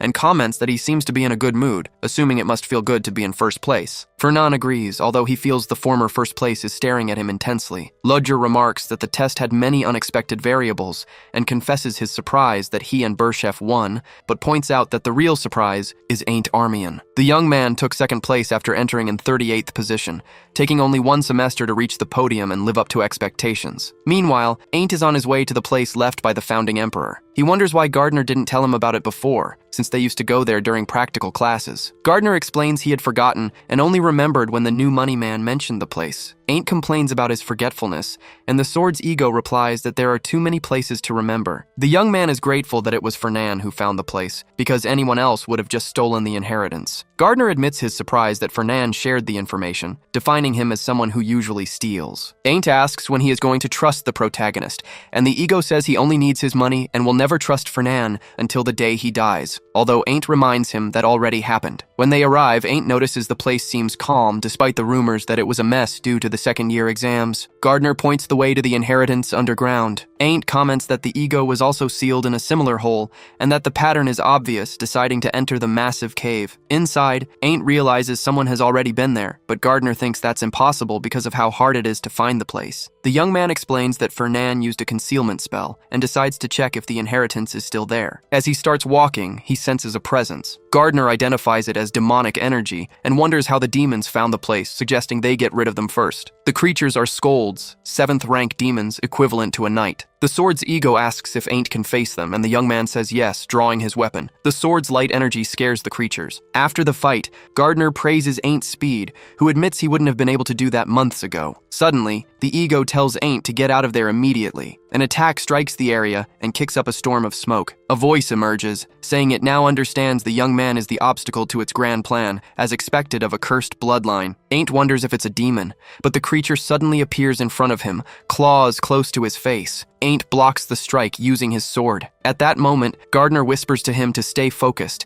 as he got worried when he felt that demonic energy, and warns that this is the strongest demon they've ever faced. The creature tells Ain't Armian to go to hell and charges once more, aiming a claw strike from above. Ain't steps back to dodge the blow and wonders where the demon is now. Gardner shouts that the enemy appeared on his left. Ain't thinks he can't believe how fast the demon is, since he's unable to see his movements and is forced to block everything until a strike hits his hand. The demon repeats that it's useless and tells the boy to go to hell, but then an attack blasts the creature away. Fernan appears and comments that he came here as a precaution, seeing that he made the right choice. Noticing that Ain't is in really bad shape, Fernan throws a healing potion to him. He then comments that the demons sent a strong opponent again, and that this one definitely knows more than the others. Fernan remembers they couldn't find out anything last time because the previous enemy took his own life, but suggests they can interrogate this one now. Ain't warns him not to underestimate the opponent.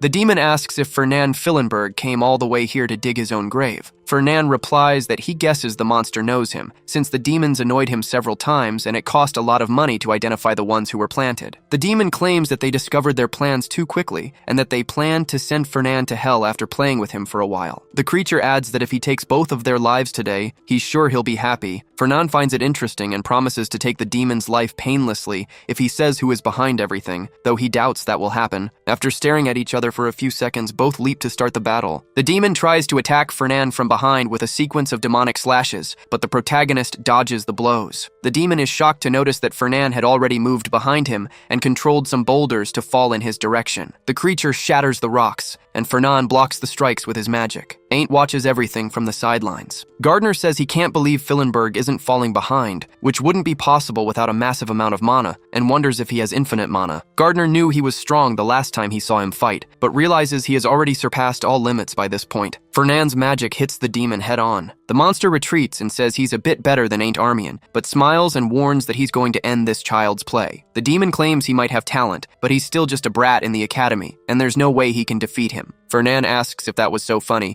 and warns that the enemy doesn't even know where he's standing, revealing that he is on top of a massive magic circle. The demon asks when he did that, but a firestorm erupts in front of him. Even so, the demon charges toward him, screaming to go straight to hell, but Fernan slams him with his staff. Fernan slams the demon away right after. The demon asks how an earth attribute mage can use fire without an artifact, and Fernan replies that his strongest affinity is actually fire magic, summoning 2 fireballs behind his back. The demon says he's going to kill the mage, but Fernan taunts him, saying he complains too much for someone who's about to lose his limbs and tells him to shut up. Now, the demon shouldn't be able to try anything so they can talk. Fernan commands the demon to say who he's working for, but he refuses. The protagonist says he's still angry and thinks the enemy isn't in enough pain, wondering if demons are more resistant to it and deciding to handle it. The demon realizes what it is, while Fernan asks if he really wants to know and demands to know what he bought. The demon spits blood, which falls in large amounts on the ground. The demon writhes in agony as Fernan says that is holy water, which makes his organs burn slowly and must hurt a lot. The demon says he won't talk no matter what they do to him and that at this rate he'll kill everyone. However, Fernan touches his mana heart and warns that if he presses it, the demon won't be able to self-destruct and won't die easily. He asks if the demon remembers when he said he would play with his family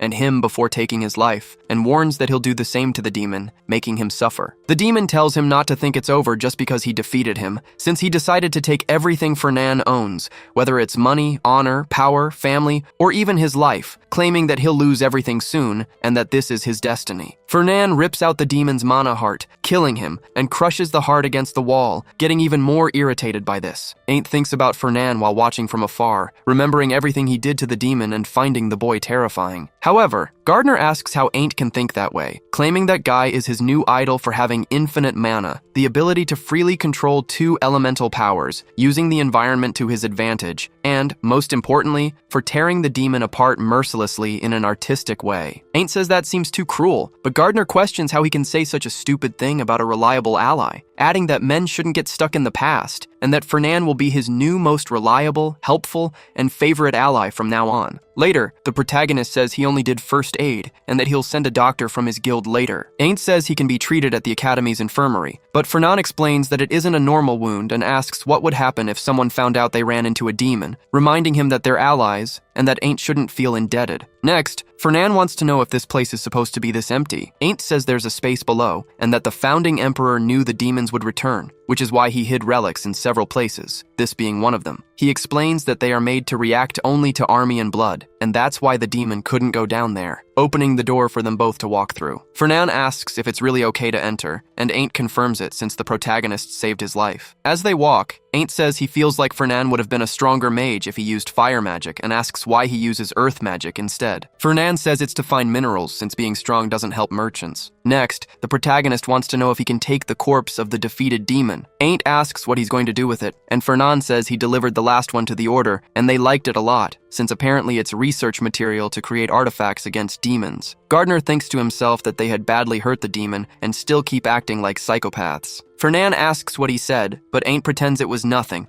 until they arrive and Fernan asks if that white thing is the founding emperor's relic. Ain't confirms that the white thing is his sword ornament. Then, Fernan asks about the drawing on the wall, and Ain't explains they are demons. He points out the 72nd demon, Andromalius, and the 71st demon, Dantalion. Seeing the figures facing each other, Fernan asks if they weren't allies. Ain't clarifies that demons have factions just like humans, and 1,000 years ago, the Emperor used this rivalry to turn the tide of the war. Suddenly, Aint's sword reacts to the ornament. Surprised, the young man says he feels bad for getting good things after Fernan saved his life, expressing his desire to give something in return. Fernan refuses, stating he only did his duty as a friend and didn't act expecting a reward. While Gardner praises Fernan's attitude, Ain't insists that a knight must pay his debts and asks him to choose something he wants. Faced with his insistence, Fernan points to the 100 magic lamps he counted from the entrance, calling them a treasure. Ain't asks if just that is enough, and Fernan is surprised he doesn't know they are luxury items. Ain't explains he plans to make money doing mercenary work during the holidays,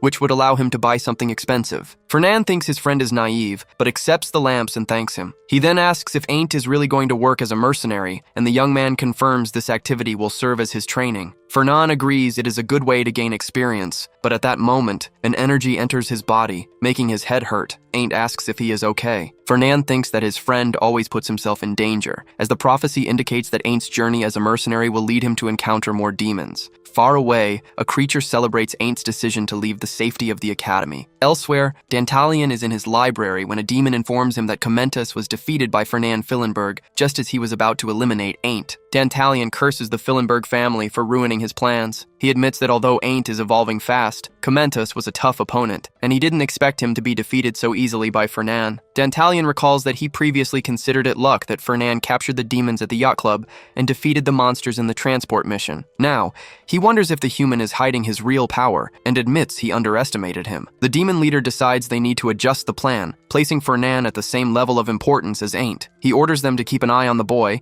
and at any sign of vulnerability, to take his life. The subordinate demon warns this might expose them, but Dantalion replies they have already been exposed, as both Ain't and Fernan know of their existence, and the silence of the academy proves they already discovered the infiltration. Dantalion figures the enemies might be gathering their forces to catch them. Since it is only a matter of time before the whole world learns about the demons, he decides it is only fair to strike first. Their top priority is to kill Fernan and Ain't, no matter what. Elsewhere, Barris asks why he was hired as a bodyguard, since Ain't is stronger than him. Fernan explains it makes no sense to be overprotective, while Ain't does mercenary work to train. Barris's job is just to stay by his side and make sure he does not die. When Barris asks if it is fine if the client ends up with severed limbs, Fernan says no. He thinks the mercenary is still young, but he is the disciple of the mercenary king. He decided to hire him for Ain't because he is sure the boy will run into demons during his missions. This ally is trustworthy because, according to the prophecy, he will become Ain't Armian's best friend, though that was supposed to happen much later. Fernan sees no problem in speeding up this friendship. Barus then confirms if the job is to make sure Ain't does not realize he is being protected while keeping him from dying. Looking at the surprising payment, the mercenary mercenary comments that the Fillenbergs really are on another level and promises not to disappoint. As soon as the finals end, the academy enters a long vacation period, making the atmosphere much livelier. While some students catch up on late work, others stay behind to protect something, and some leave to do research. Fernan asks about Luina's plans, and she says she's going home. She plans to return a week or two before the semester starts to prepare. The protagonist thinks this return coincides exactly with the period before the summoning of Andromalius, which means he won't have to do anything to make sure Luina is there for the battle. Fernan says he is also going home because he has work to do. He hands her a direct communication device shaped like an earring, which lets them talk freely up to a distance of 3 kilometers, telling her to contact him if anything happens. Luina asks what use the object is, since their homes are dozens of kilometers apart. Fernan tells her to just keep the item for now,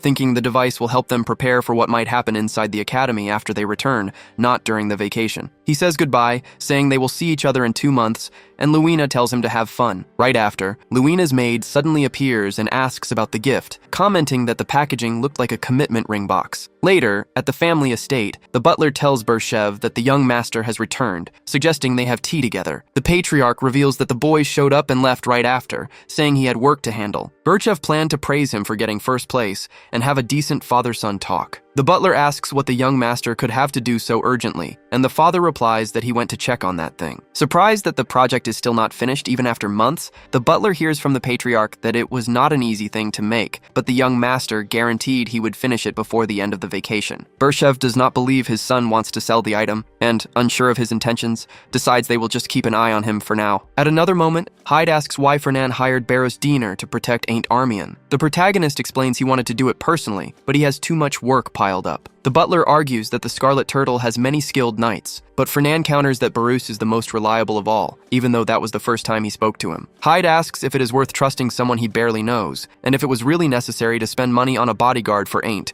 who is not someone easy to kill. Fernan confirms the expense is necessary, pointing out they do not know what might happen from now on. He reflects that the future might have changed little by little because of his interventions, since Ain't almost died to a strong demon, something that was not predicted in the prophecy. Since the demons who once only wanted to bankrupt him are now after his life, Fernan fears the next enemies will be much stronger than the records predicted. Besides, the day of the summoning of Andromalius is much closer. Fernan enters the stone room, thinking that this is why he needs to prepare for the future much more thoroughly. He must prepare the strongest weapon only a merchant can have. Next, in the middle of a port city, Gardner mentions that there are still many unexplored areas on the Pandrain continent. Because of this, there is a massive number of monsters there, and they are also much stronger. He adds that Ain't needs to be more careful if he doesn't want to lose like last time. Ain't gets up and says they have arrived at the port city of the Freysia Kingdom and the city of mercenaries, the city of Ramones, where he will register as a mercenary to look for work. At the tavern, he says he would like to sign up for the test. The receptionist asks for his name and ID. Ain't introduces himself, but explains he doesn't have an ID, showing his night student card from the Armian Academy instead. She asks what year he was in, and the young man replies he was in his first year. The receptionist explains they usually receive level 4 badges,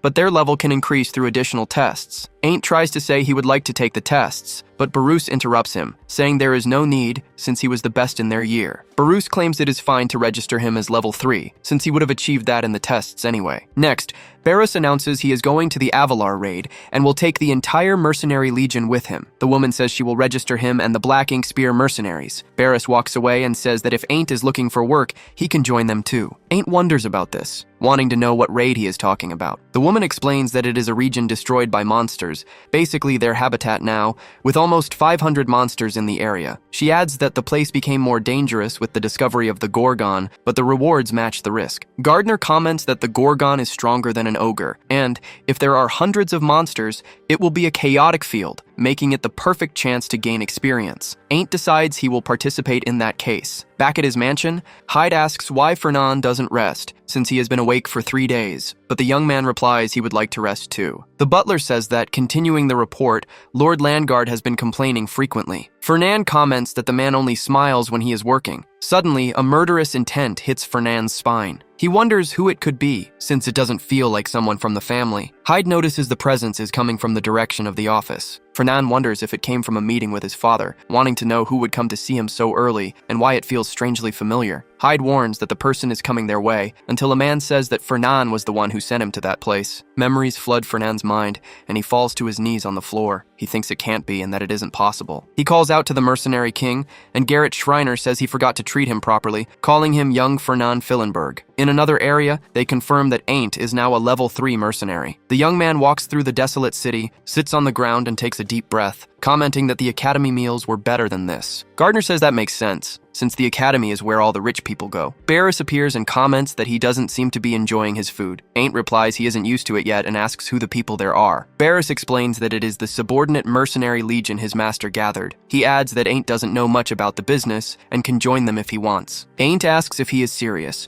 and Barris says he wouldn't be a burden. Barris claims that Ain't is an Armian. Ain't fires back saying there is no proof of that, but Barris replies that he has potential and that he only believes in the skill level of those he tests firsthand. He adds that he believes in Ain't because he reached first place in just one semester, coming all the way from 38th.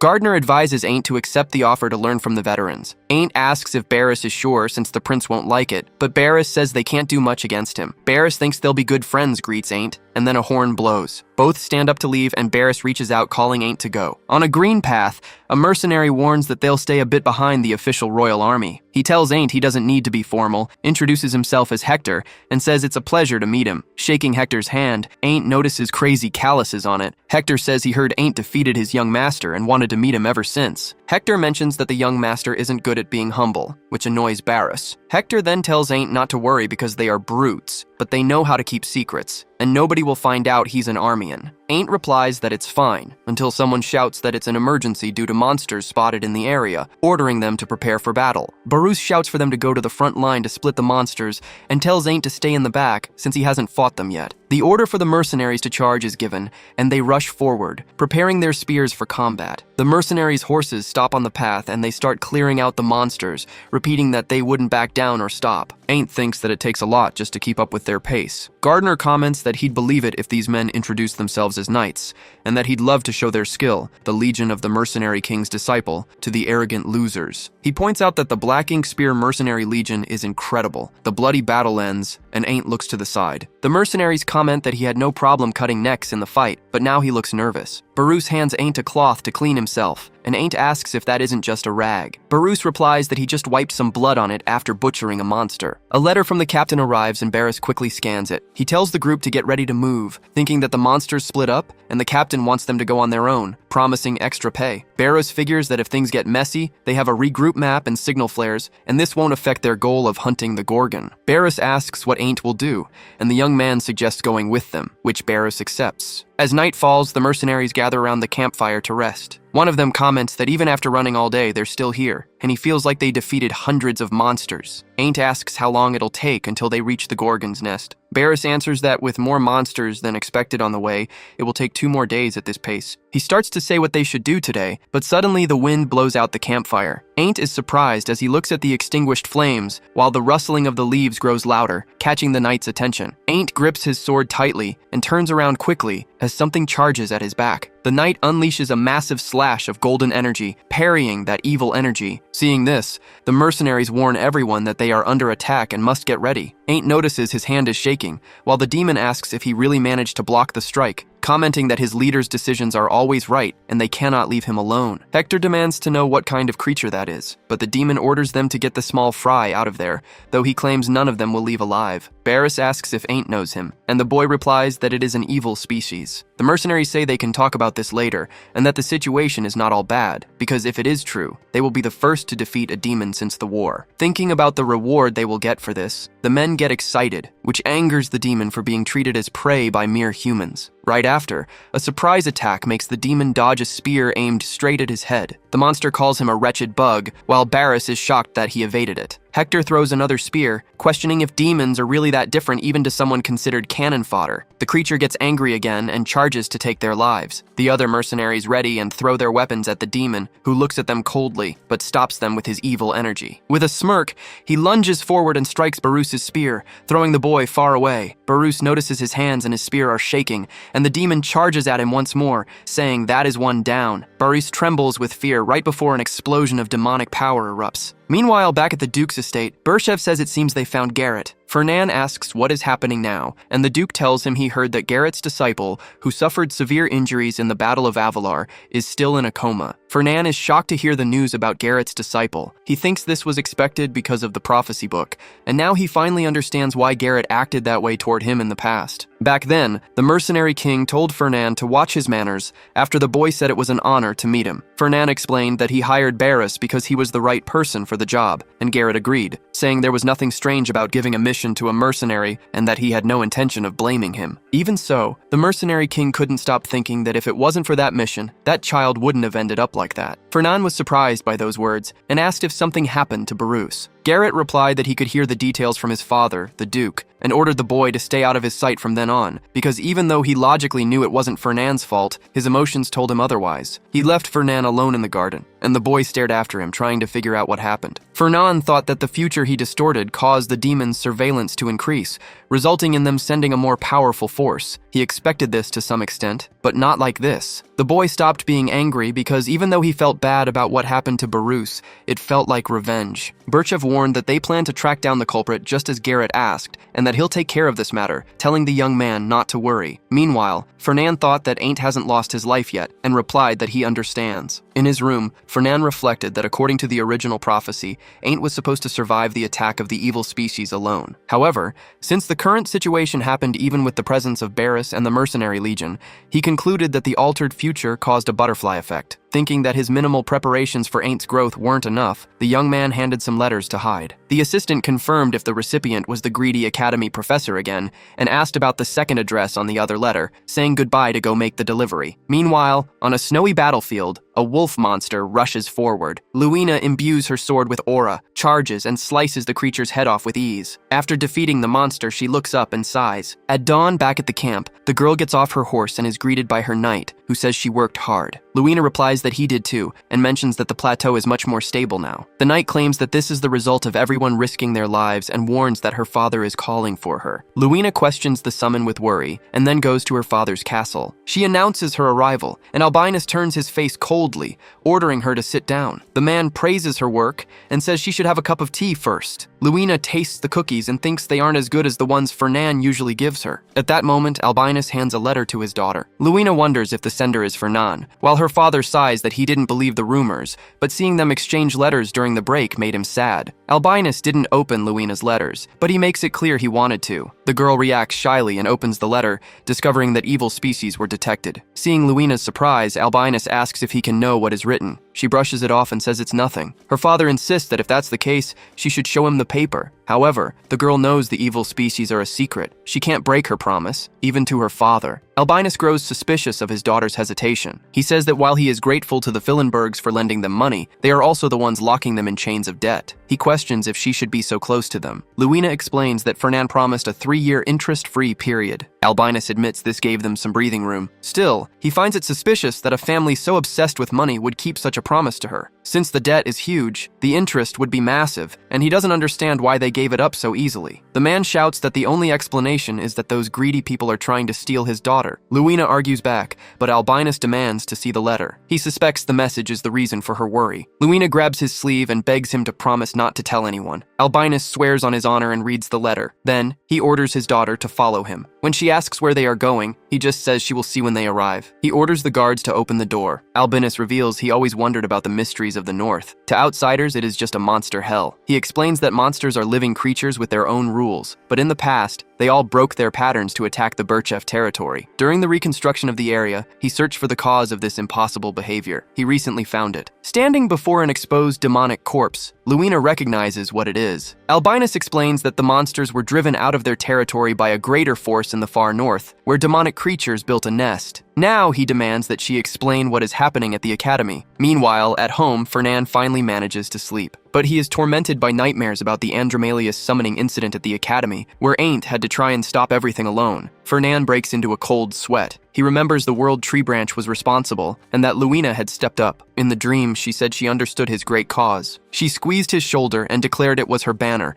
but her sword ended up shattered. Fernan wakes up gasping as the nightmare ends. It finishes with the memory of Ain't awakening in a blind rage upon seeing his senior lifeless. In the middle of the nightmare, the young man starts crying with hatred. He picks up the sword from the ground and infuses it with golden energy. Gardner tries to warn him that it's dangerous, but the boy just looks to the side and turns his face toward the demon. Right after, Ain't leaps off the ground, charges at the serpent with a jump, and prepares for battle, grinding his teeth as he delivers a perfect slash. At that moment, Fernan wakes up gasping from the nightmare. He wonders why the academy was wiped out in seconds without him knowing anything, thinking the World Tree Branch must have been the catalyst. Fernan thinks he can't rule out the possibility of Arya being an evil species or having lost her life until Hyde knocks on the door and opens it. The newcomer wants to know if the young man is sick because he's sweating so much and lets him know a letter from Luina Berchev has arrived. Fernan reads the letter and notices it starts with the girl apologizing for not keeping her promise since she told her father everything that happened at the academy. The young man fears things might go wrong,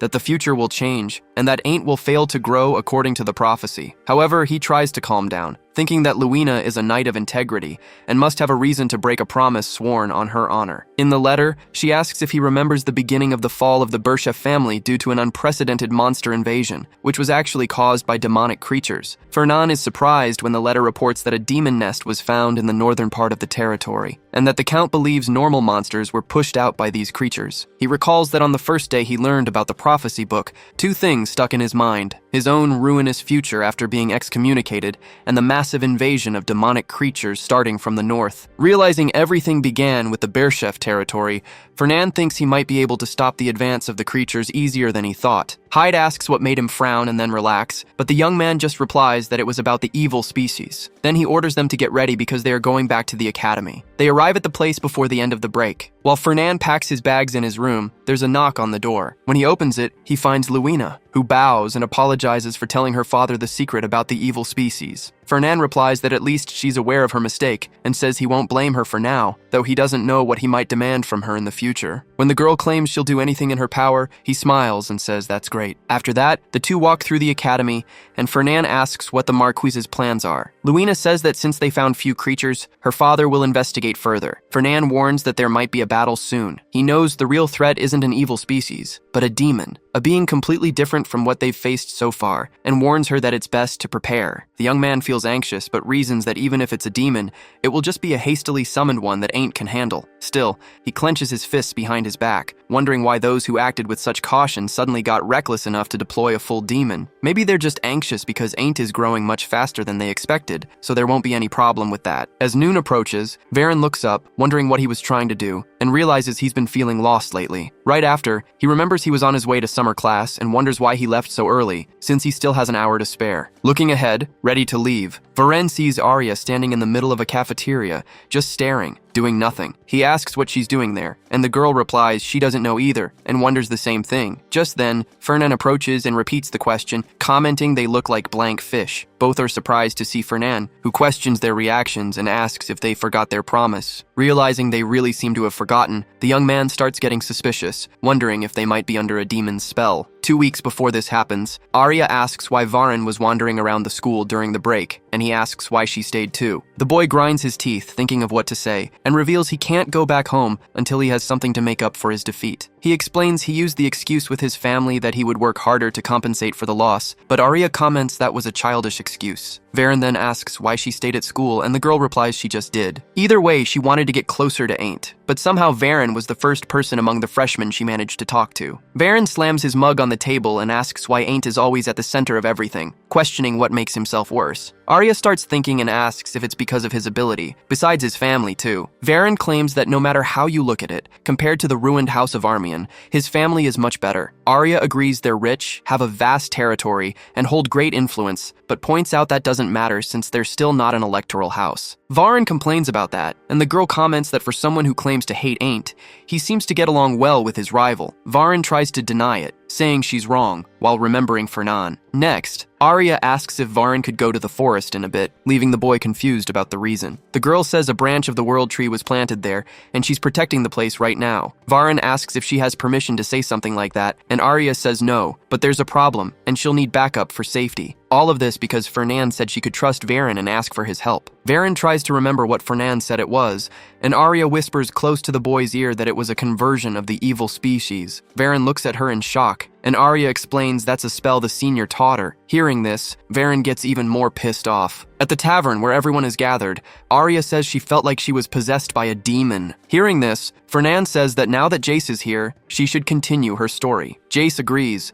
saying any memory is useful since the situation doesn't seem normal. Varen claims he's sure of what happened next. He remembers coming in complaining a few days earlier, slamming his hand against the wall. He was pissed off because Fernan spread rumors instead of keeping the secret. He was also furious that the pointy-eared woman dared to mess with him, swearing she wouldn't get away with it. The next day at noon, Varen went to the same tavern knowing she'd be there. As he approached, the girl said they needed to talk. Arya adds that it was the perfect time to ask if he could go to the forest later, since a branch of the world tree had been planted there and she was protecting it. Varen explains to the others that because of this, he cursed at Arya, demanding she go to the forest again and making threats to get her help. Fernan sighs deeply, realizing Varen thought she was crazy, and then asks if Arya remembers anything else. Arya looks up, trying to think. She says that a few weeks ago, she was completely shocked to notice that part of the world tree was contaminated. She wondered how long that had been happening. Even though she wasn't there all day, she checked the place several times daily, and that dense concentration couldn't have formed in just a few hours. This confirmed what the senior said about evil species infiltrating the academy, though it was strange that only that specific species left any traces. Looking ahead, Arya noticed the contamination started underground and climbed up the roots. She realized she had to act before it was too late, but the problem was too big to handle alone. She thought that since she already ran into Varen earlier, maybe she should tell him. Just then, someone interrupted by calling her name. The assistant Imelda said Arya finally heard her and apologized for the sudden approach. She asked if the young girl could go to Professor Dominic's office. Arya asked what happened, and Imelda explained the professor had some pending matters with Professor Nania, but an unexpected event kept her from coming. Though she found it strange to ask a student to deliver the message,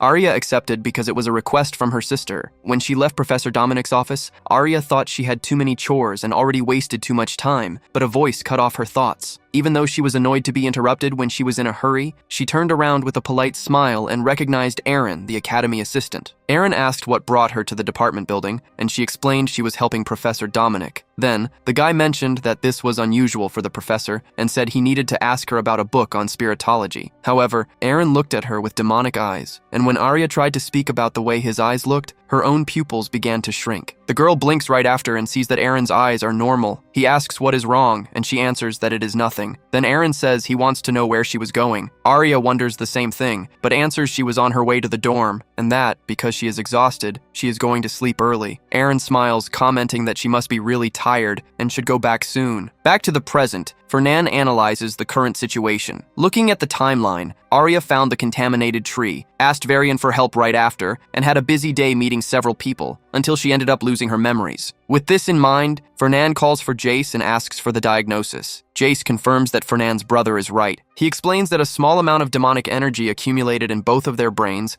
blocking the flow of mana and causing amnesia, and this evil energy needs to be wiped out. Fernan asks what it would take for someone to end up in that state, and Jace replies that they must have taken at least 10 hits. The protagonist thinks those two are a bunch of idiots and asks what the treatment is. Jace explains that although it is only a little demonic energy and easy to remove, the problem is dealing with the brain. Fernan summarizes that the process is going to cost money, and Jace agrees that he is quick on the uptake. The assistant explains that using holy light directly on the brain would cause problems, so to make the process smoother, they need holy water. Jace shows the vial and says the method consists of casting a purification spell on their heads submerged in the holy water, so the liquid absorbs the magic through every opening of their faces. Fernan orders the procedure to be done right now. Jace warns that because it messes with the brain and nerves, the process is going to hurt a lot. However, the protagonist does not care, stating he is not their guardian to pay for the costs. Jace turns away, commenting that he should get a good amount of money from the young people's families, while Fernan buys just 2 buckets. Saying that everything must go on according to the will of the dragon god,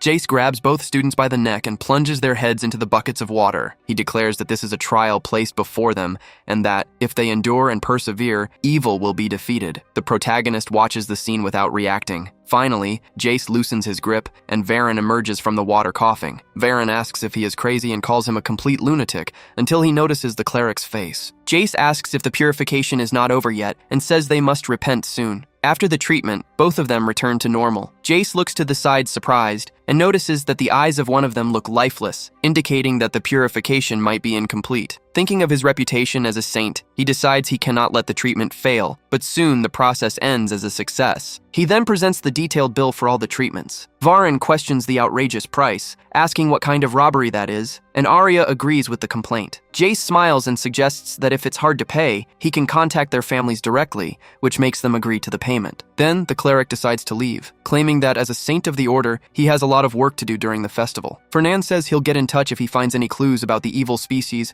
and asks what they remember. Arya answers that she doesn't think anything special happened, and Varun doesn't remember anything either, except for that long-eared girl repeating the same thing over and over. Fernan thinks that even with the energy removed, their memories weren't restored. He reflects that something happened to the branch of the world tree, just like he saw in a prophecy. They placed a suggestion on Arya so she couldn't warn anyone about the anomaly, allowing them to carry out their plans in secret. However, the future has changed, and both Varian and he discovered this fact. Even without knowing the exact moment, the demon summoning will happen before the end of the semester. There are 2 weeks left before it starts, and time is short. Maybe the evil species knows they are gathering here, since Arya must be one of the highest priority targets. Fernan asks who they met during the break. Both look surprised and start naming several people. Then, Fernan says they need to go check the branch of the world tree and that they don't need Varen. In the forest, Arya starts crying, wanting to know when the mother tree ended up like that. She approaches the demonic energy, but gets repelled right after. Fernan thinks the situation is serious and asks if she can purify the place. Arya replies that she hates to say it, but it's impossible because that's no longer the avatar of the mother tree, but something else wearing its mask. She blames herself for falling victim to that mind magic and promises to make whoever did this suffer, but first, she needs to act. Fernan notices she cast a spell, and the girl declares she's going to lay the mother tree to rest. He remembers this is the avatar of the world tree and asks if she's really going to destroy it. Arya states that instead of letting the avatar be used by evil species,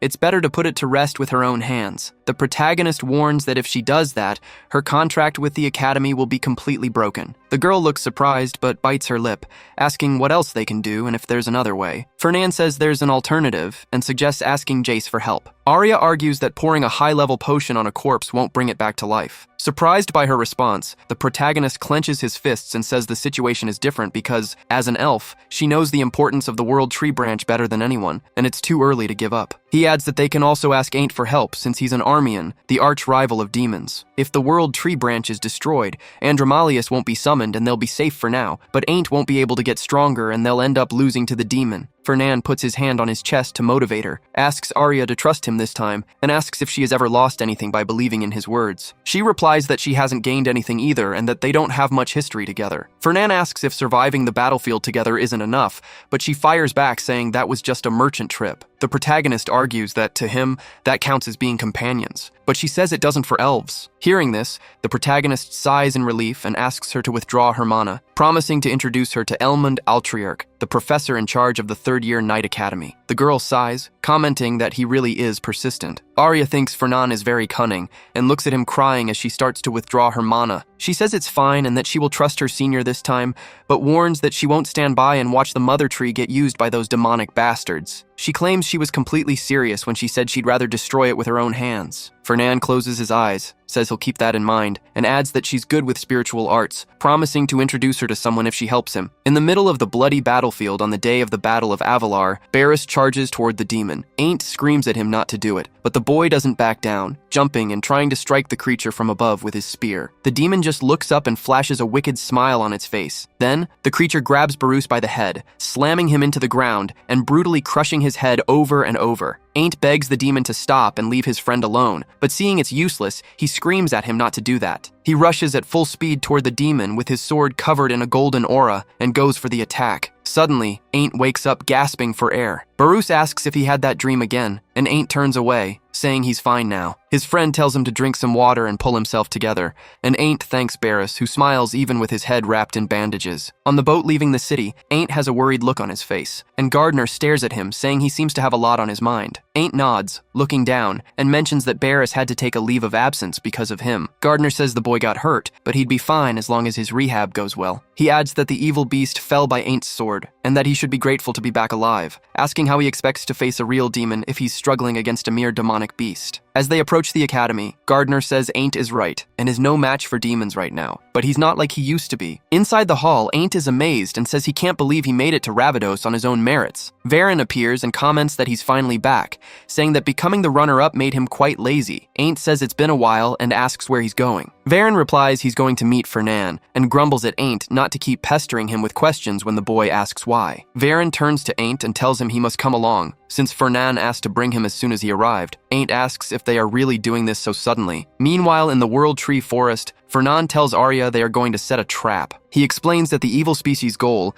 doesn't seem to be simply corrupting the World Tree, which means they will definitely return to this place, and that is when they will get a surprise. Actually, this isn't a trap for the evil species itself, but rather to take down Andromalius when he descends. Arya says she understands the plan, but asks why Senior Luina is with them. Fernan clarifies that Luina also knows about the evil species and is there on guard duty as a precaution, assuring Arya that she can trust her. Arya takes a deep breath and comments that if Fernan says she's trustworthy, she has no choice, but she thinks Luina feels differently. Fernan explains that Luina was the other person he wanted to introduce from the start. Luina asks if he is trying to introduce her to Arya, reminding him that it was the Frieden family who tried to take the rights to the golden bull that her family held. Fernan replies that it was a mutually agreed transaction for a fair price, and she shouldn't make a big deal out of it. Luina states she doesn't dislike Frieden in particular, but she has no intention of being friendly. Fernan asks if they are just like they used to be in the past, adding that they don't need to be friends, but the situation against the evil species requires them to work together. Arya comments that the senior is really sneaky